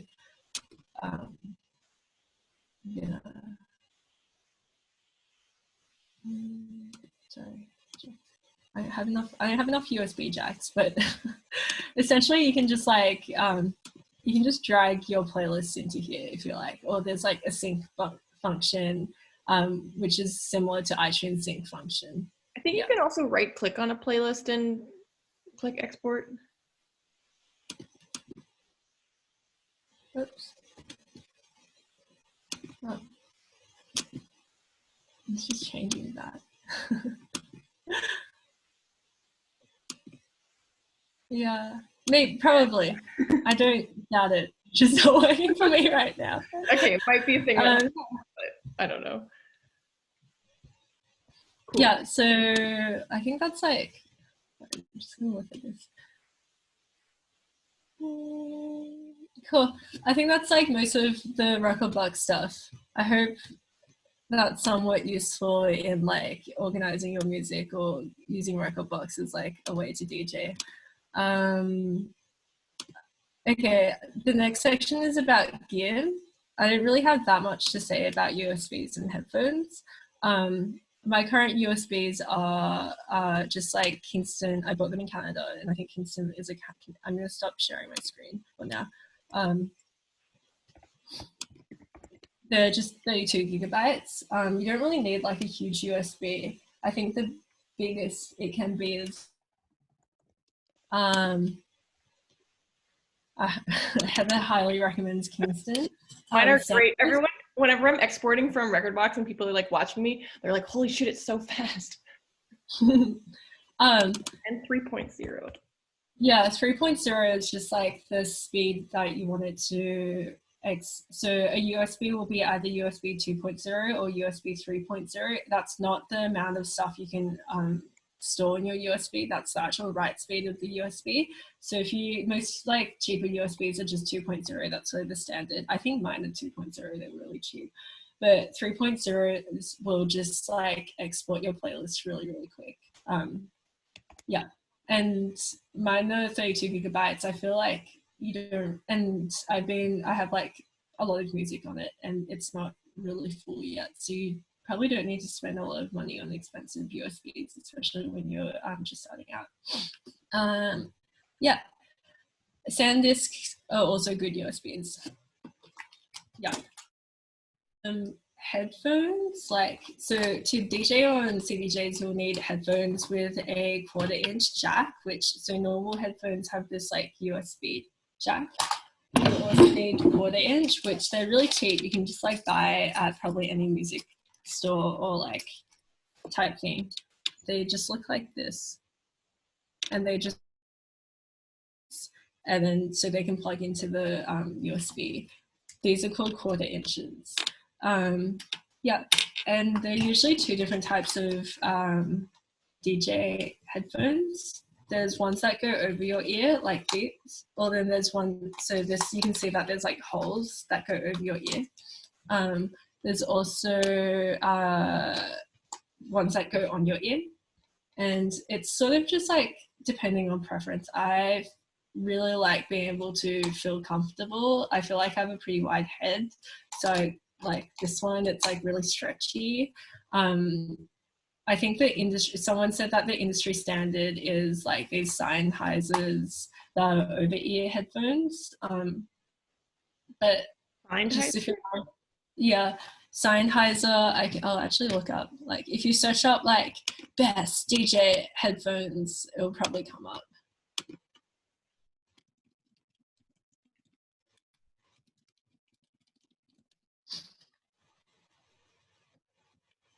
Yeah, it's the HD25. So I think a lot of DJs recommend them. They go over your ear. Just like whatever you buy, try to try it on first. Would you mind copy pasting that name in the chat? Yeah. Sorry. They're also pretty expensive. Like you probably don't need to spend this much money on headphones. They're $250 Australian, which is probably about the same. So that's more like once you're serious and you want your own headphones to bring. Yeah. Basically, yeah, I think you just want to look for headphones with like a long enough cord. They don't even have to be the coils. Like I think a lot of like the more entry levels are just like a more long cord, and it's like a straight cord, and that's fine as well. Yeah, I think that's. Do you have anything else to add, Heather, about headphones? No, I know very little about headphones and want to learn more about them. It's like I've never brought my own headphones really to a set. Yeah, I think most of it is like to do with I feel like to monitor like producing, it's probably more important looking at like whatever like the frequencies and stuff like that are and how like true they are. But I think with DJing, it's like, yeah, they just have to work. For producing, which are really good and cheap. The 8K, hold on, I'll just type it. And they work okay for mixing, but they don't have the best bass in them. So it's more for like if you're into sound designy type stuff. But they're really good and cheap, and my sound design professor recommended them. So cool. To CDJs. Wait, what? Should we start talking about CDJs? Yeah. Okay. So CDJ is like the professional setup. There's a mixer in the middle, and then there's two of these things on the left and the right. Basically, the CDJ has USB input. The USB goes into there, and then it plays music, and the mixer mixes it. So there's 4 channels, and each of them, like if you have like 2 CDJs and two turntables, for example, that's like each of these. So each of them would play a song essentially. Should I show it on my? Yeah.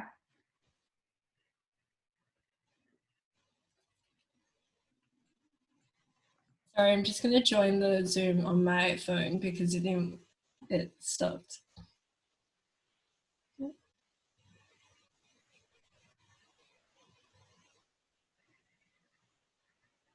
I think I also just thought, like, when talking about like gear and headphones and stuff, I would say it's worthwhile at some point getting a 1/4" to 8" adapter, because it's really handy to have one of those to bring in case the event that you're playing is like missing one or something. Because I feel like that happens a lot, where it's just like no one has an adapter. Yeah. And they're pretty cheap. They're pretty cheap too. Yay.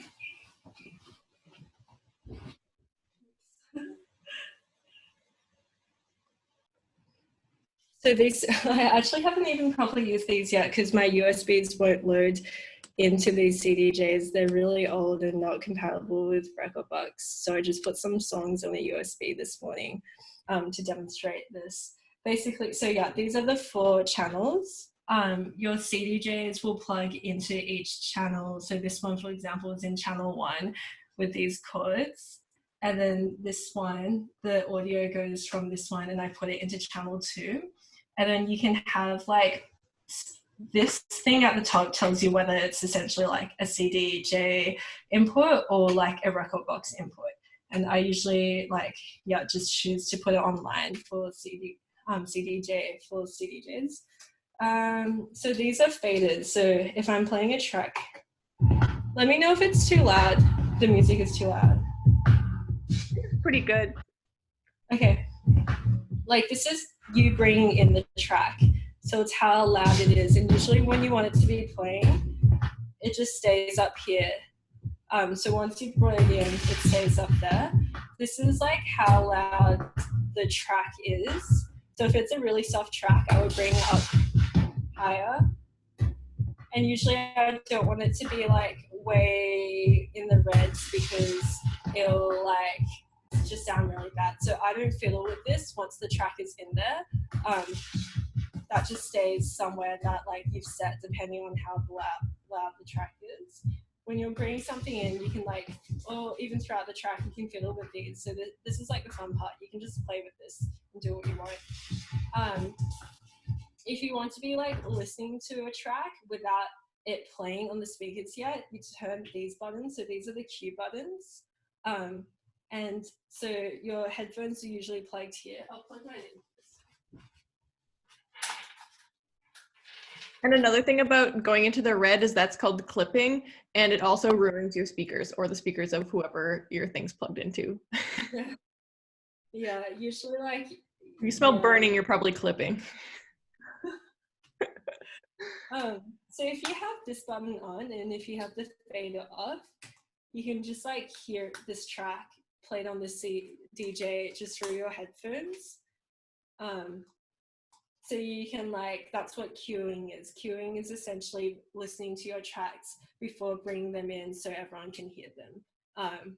Yeah, and then you can like down here to the left is all the stuff about your headphones. So you can adjust how loud it is on your headphones and also like whether you're just hearing the track that's in your headphones and on cue or whether you can hear like what everyone else is hearing as well. So that's what this stuff down here is.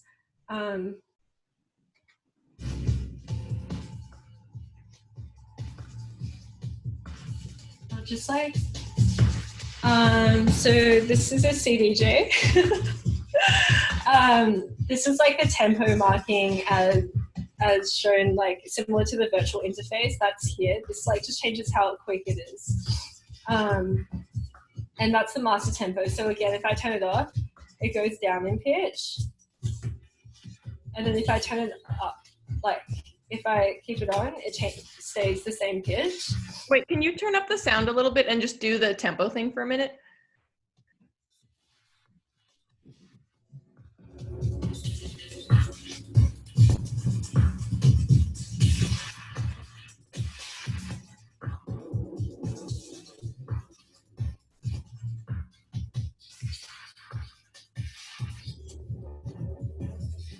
Actually, I feel like this is a really bad track to demonstrate on because it doesn't have any like melody to currently tell. Real, your tracks are too weird.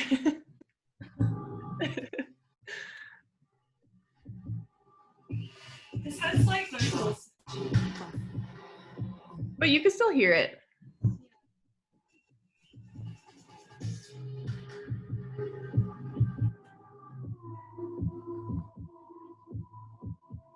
We fear the merciless eternal hum of these machines. So that's the pitch going down from the master being turned off. And then if you keep it on, it stays the same pitch, but just slows down. So this is with the master on. A dangerous unification trial. I think that's more obvious because it's the vocal pitch. Yeah.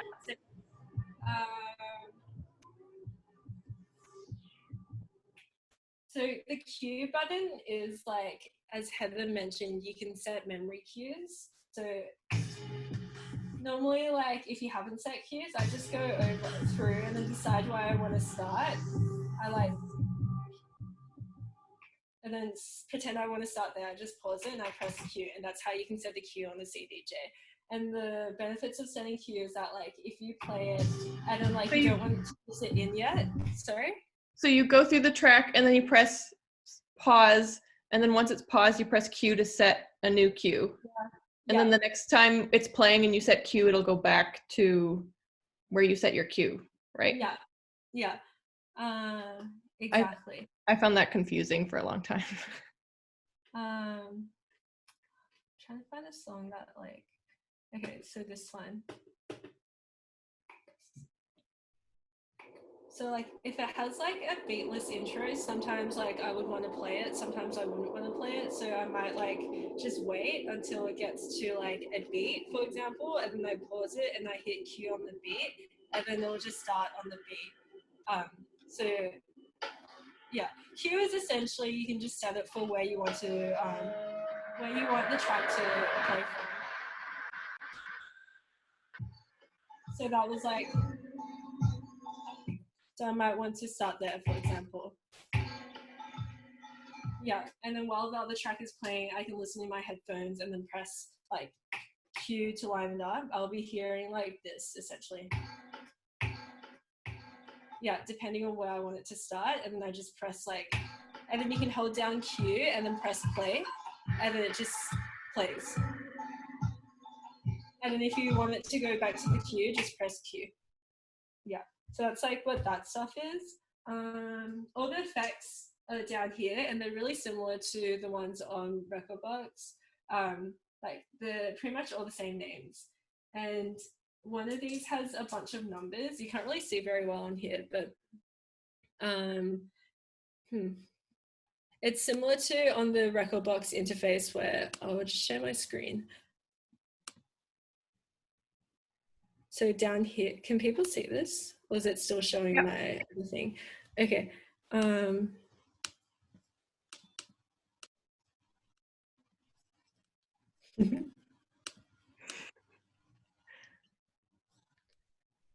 So down here, this chooses which channel the effects affect.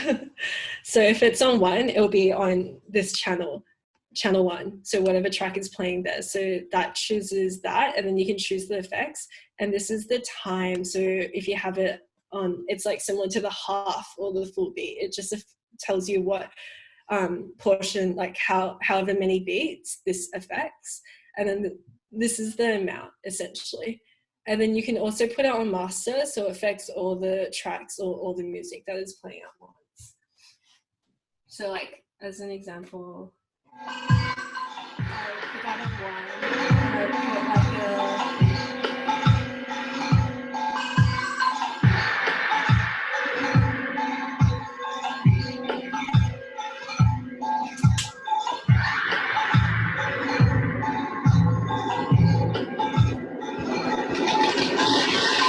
you can just like do stuff to it. And that button turns it on or off. The little blue button at the bottom there. Yeah. Wait, Maria, when you're screen sharing, I have a hard time spotlighting a different video for some reason. Oh, okay. Like making the screen with your CDJs big. It's just like, Okay, I'll stop. oh yeah, there we go. Just because I couldn't go back to like this one.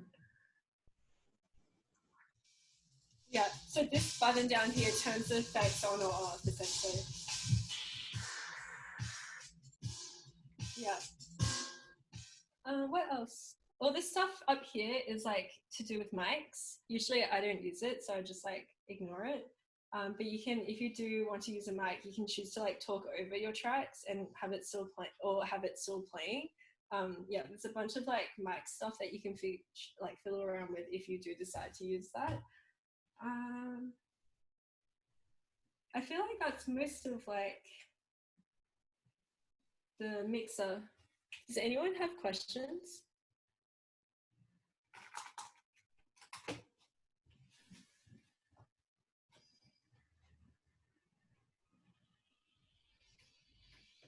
As you can probably tell, it's really similar to like your laptop interface. It's just got a bit more,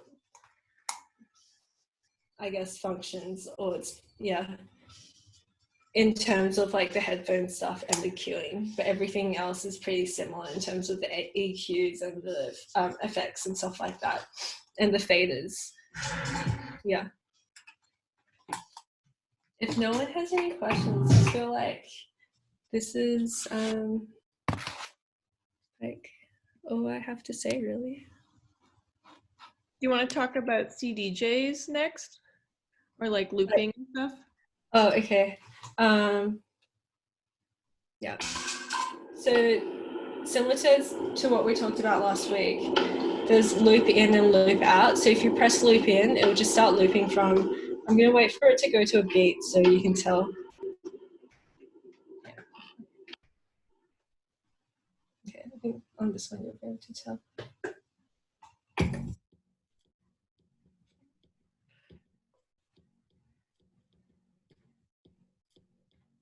So I just pressed in when I wanted to start looping and out when I want it to stop looping. So right now it's looping that beat. And then when I want it to exit the loop, there's this one right next to it, the smaller one. And then it goes back to the song, essentially. There's also, on this one, it's so old, it doesn't really have it, but on the newer USBs, there's like auto loop, where you can just choose to loop 4 beats or like 8 beats and stuff like that. And then if you press it again, it goes back to where the loop was. So that's like a re-loop. And then that exits. Yeah, so that's like the loops. This stuff just like tells you, it just like helps you search in the track. So if you press that, it goes through the tracks, and if you're like trying to find a part to start, that's useful. This goes to the next track in the playlist. Do you think you could move your camera a little closer to the CDJ and like lower it a bit, just so it's easier to see the buttons? It's okay. Yeah, sick, thanks. Oh my gosh.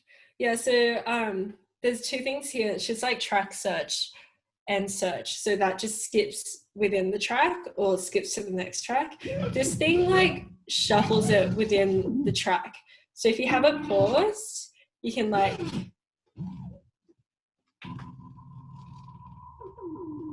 go to like a beat that you want and then press Q or something. Otherwise, when you're like playing it, it just pushes it forward a bit or pushes it back a bit.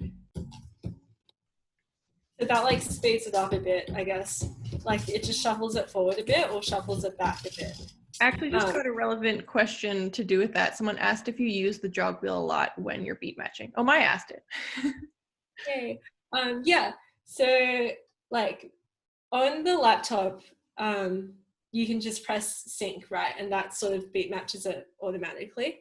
But when on CDJs, like these older CDJs don't have sync, or sometimes you don't want to use sync, you would end up like using the jog wheels a lot. Like I use the jog wheels a lot when I'm beat matching. So like for example, if like the song's playing and I want to beat match this one, I would like QQQ play it and then shuffle it while it's playing until like it matches up in my headphones to that other one, essentially. So like it just like moves it in tiny increments. Yeah, because it like if you press play at the same time as that one, it's like almost matched usually. And then you can just adjust it a bit with the jog wheel. Yeah. Otherwise, and like the other time I would use jog wheels is if I'm like trying to find something in the track. So I would press like the search, and then I can like skip through the track and like find a part that I like, and then cue from there. Yeah. The other stuff on the CDJ is just like this, I guess, display. This is really old, so you can only see one thing at a time. But usually with the new CDJs, the display is like so informative, and it will be really close to what it looks like on Rekordbox, essentially. And this is where you like choose your tracks. There's usually a little twisty button, and that like scrolls through your USB, and then you just like click what you want to play.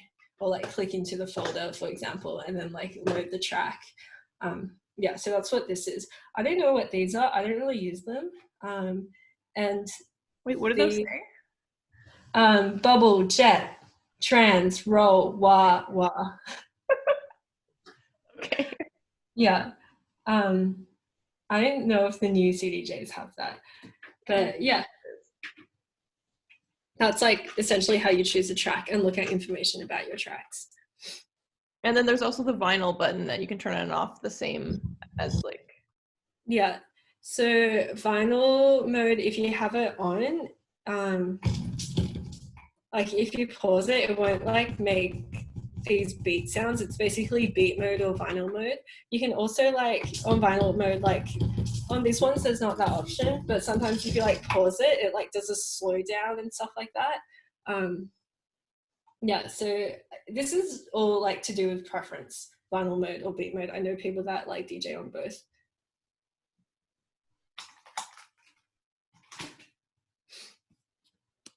Are there any other questions?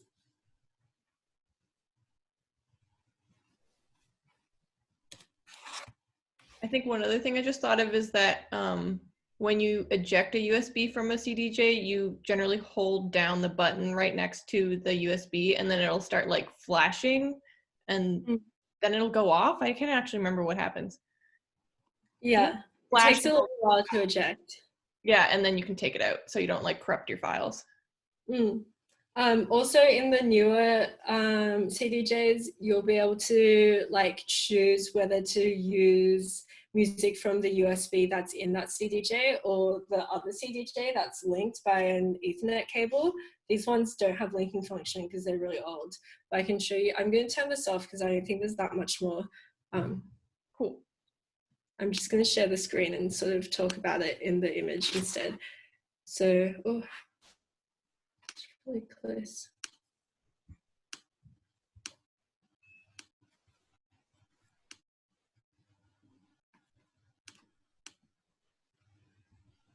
Sorry, my laptop's so slow. Okay, let's try this. Okay, so up here, you can choose which input it is. So normally that's where your USB goes. If you want it to play from this USB, you just press USB and it reads all the information from that USB. If you want to play it from the other CDJ, you just press link. And that's only if it's linked by like an Ethernet cable.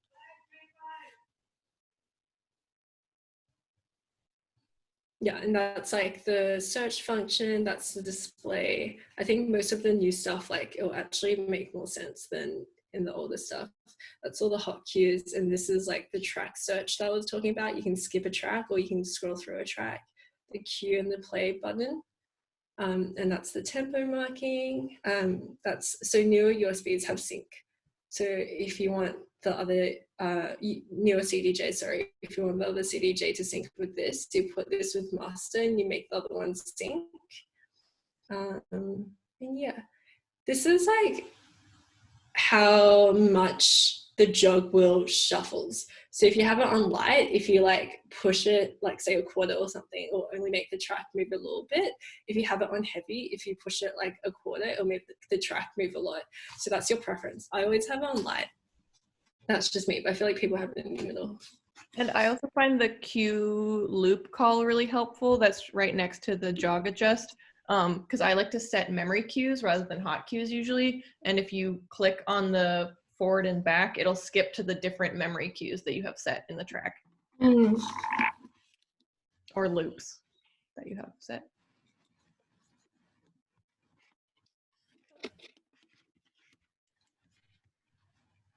I think that's all. Cool. Wow. Does anyone have any other questions?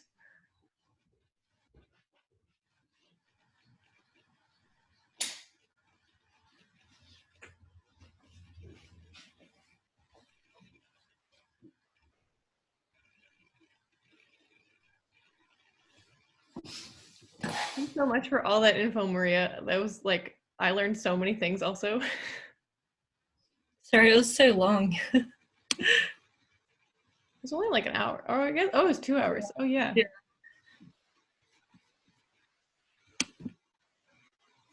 So excited to organize my music.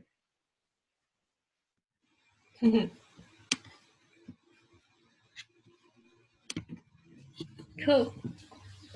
I don't know. I kind of feel like maybe like keeping this short, but I was curious about things that you also have felt like how you handled nerves at different times during sets.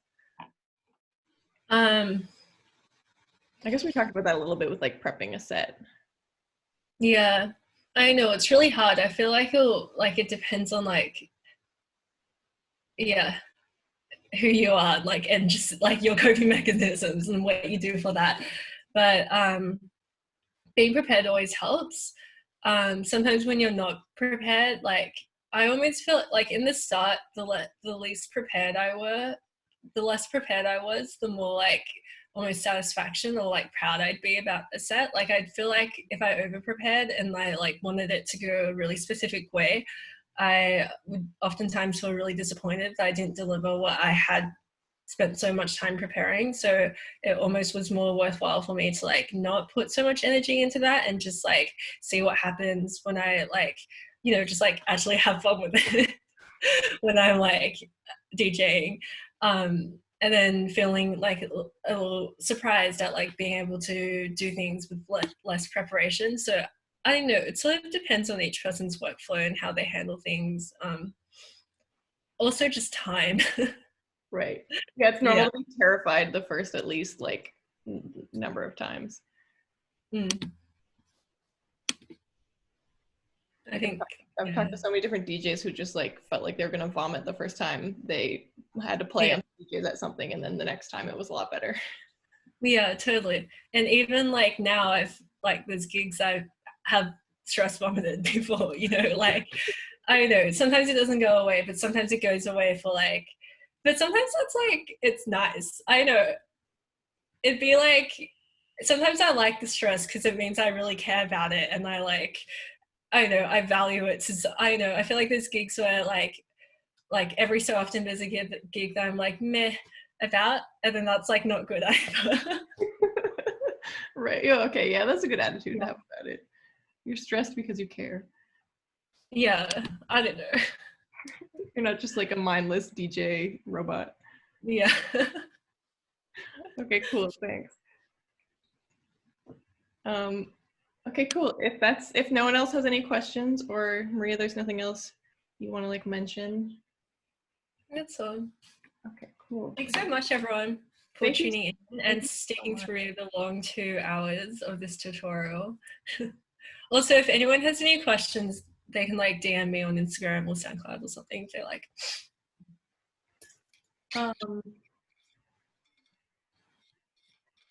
How did you find setting up when you just started out? It's intimidating. As in, what do you mean setting up? Like if the gear isn't all set up or the chords aren't like all put together the way they should be.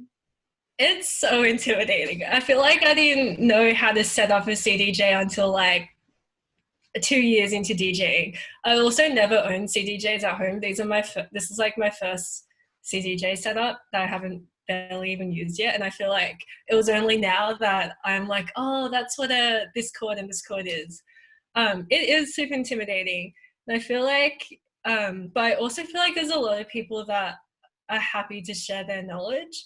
Like, I know, maybe like if you get to a gig early or something and like someone's still setting up and like you're not playing, you're just like participating. Sometimes like you can just like look and be like, ask them if you feel comfortable, of course. I know, I feel like a lot of my knowledge did just slowly come from other people sharing things and like me finally feeling brave enough to ask things. Obviously there are some environments where you feel more comfortable than others. But yeah, or you can watch YouTube tutorials, I guess. But I feel like I personally learn a lot easier by like actually doing things with my hands. So yeah, I don't know if that was I that think it's helpful. to like Google something so you kind of have an idea and you can ask the stupid feeling questions on your own, and then you can like ask someone who seems like they'd be chill and be like, hey, could you show me sometime when you're setting up just how you plug in stuff, because I want to learn. And if they're like a decent person, then they'll be like, yeah, I want to teach you. Yeah. For sure. Thanks.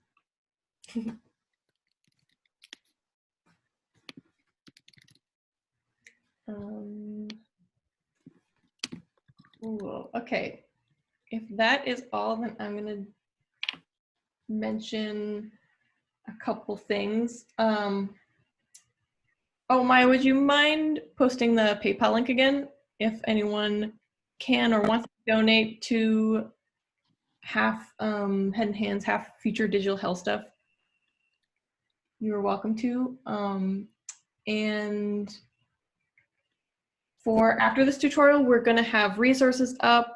We're going to compile all of the things that were mentioned in here and still working on the resources mentioned from the last one. Eventually, there's going to be a digital health website with a resources page. It's just a matter of me doing that in the next week or two. And so yeah, there'll be like links, there'll be the names of a bunch of stuff that we mentioned. We're also going to post the recording of this and all the tutorials. There's going to be like a library of them up. So if you want to go back and look at something or send it to someone who couldn't make it, please do that. We want it to be like a kind of a long-standing library that people can access at any time. And you can contact us either on the Digital Health Instagrams or the Also Cool Instagrams. Oh, Maya's posting all the socials. Yeah, so this is they're all got Maria on Instagram and SoundCloud, have Digital Hell on Instagram, and got email 444digitalhell@gmail.com, and Also Cool, and all of the moderators also. So if you want to ask any questions or contact any of us, please do email Digital Health if you have questions, or if you have any feedback or there's something you'd really like to learn about in the future. We're figuring out the future programming right now, so that would be super cool. Including next week, which there's going to be our first Ableton tutorial, which everyone is really excited about. Ross, who was here earlier, aka DJ Pacifier, is teaching an intro to Ableton tutorial. That is going to be really great. So if you want to learn Ableton, also they have a four-week free. I think it's 3 months now. Oh, 3 month, yeah. It's like 3 month free 3 month free trial to Ableton right now. So if you want to learn that, it's also a good time. And also it's easy to crack later if you want. So if you don't have the money for it right now. And yeah, so if you want to have updates and hear about the resources page, just basically check in. Probably the best is the Digital Health Instagram. That's where I'm going to eventually post the stuff about the website when I get that up. And yeah, feel free to reach out about anything and join the tutorial next week and next month for more production stuff. We're going to do more DJ stuff, but there's going to be a bunch of programming for production for a bit, and possibly some other subjects that we are currently organizing. Oh, and we have one question.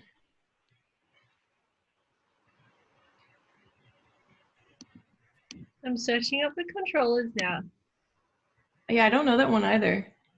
I think it's new, the DDJ 200.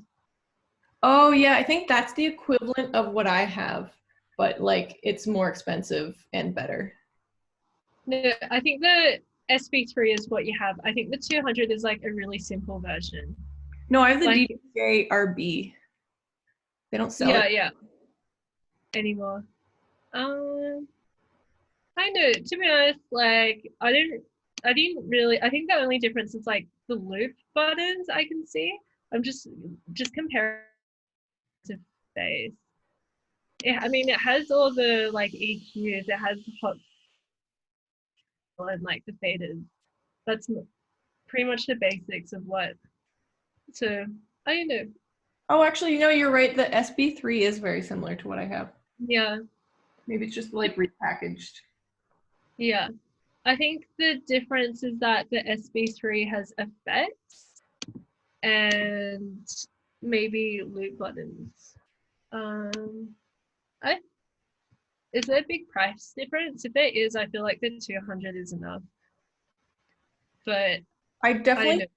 definitely think the 200 would be the better option, but I think it was much more. I think it's probably more expensive, but I don't actually know. Because the other thing that I see on the SB3 is the tempo slider is on the top rather than the bottom, and that really irritates me on mine because that's what mine's like, and it's just like not how anything else is, and is like also kind of sticky. But I definitely think the SB3 looks like a good budget option. I think that 200 is cheaper, Heather. Is it really? Yeah. Why is the SB3? What is so great about it? Oh yeah, it looks expensive. Yeah.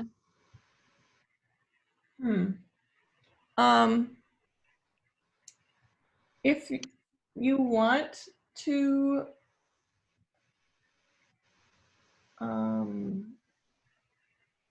wait, person who asked this question, I can't remember your name. But if you want to further talk about this, I and maybe also Maria would be down to like chat about it. Maya. Yeah. Because you can DM us. I'll do some research. Because off the top, it's hard to tell why that one is more expensive. But the 200 to me seems like a good. I think that was the cheapest Pioneer controller that I found when I was researching that seemed like a good option. And it seems very similar to what I have, but better because the BPM slider's on the bottom and mine's on the top, and that really sucks. Yeah. It's also really clean. Like there's just not much stuff, and I feel like you don't really need much more than that. Yeah, but I think it also depends on kind of the trajectory that you see yourself on.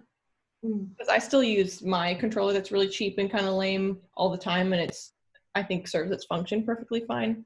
So it depends, yeah. Oh my god, this 200 is like can work with the phone. Like you can use your phone as the software interface. You can connect it to your phone? Yeah. Okay. Damn. But yeah, we can talk about it later. Okay, cool. Yeah, DM us. Cool. I think that's all the stuff. Yeah, hit us up about things. Tune in next week if you want to learn some production in Ableton, and next month too. And yeah, if there's any other stuff that you would really like resources about or would love to have a tutorial about, or if you have friends who want to learn stuff, just like hit us up and can see about making it happen. Okay, sick. All right. Thank you so much, everyone, for attending. Thank you so much, Maria, for spending so much time and energy teaching so much. Thanks for having me. I'm so excited to go organize my Rekordbox.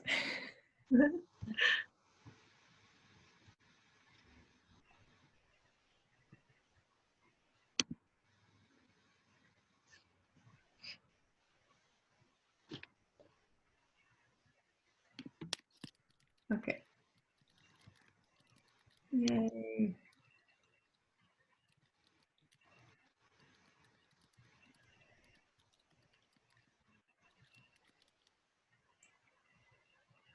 Oh yeah, also the also cool email that we forgot to include earlier.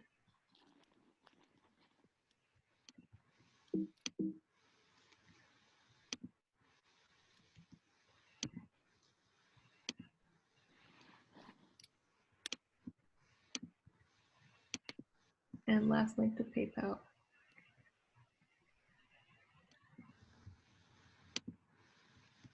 Okay, I'm going to end the meeting then. Everyone's going to be ejected out of the digital realm again. Okay. Bye. Okay, bye. Have a good day, Maria. Have a good night, everyone, or whatever time of the day it is where you are. Okay, bye. Bye.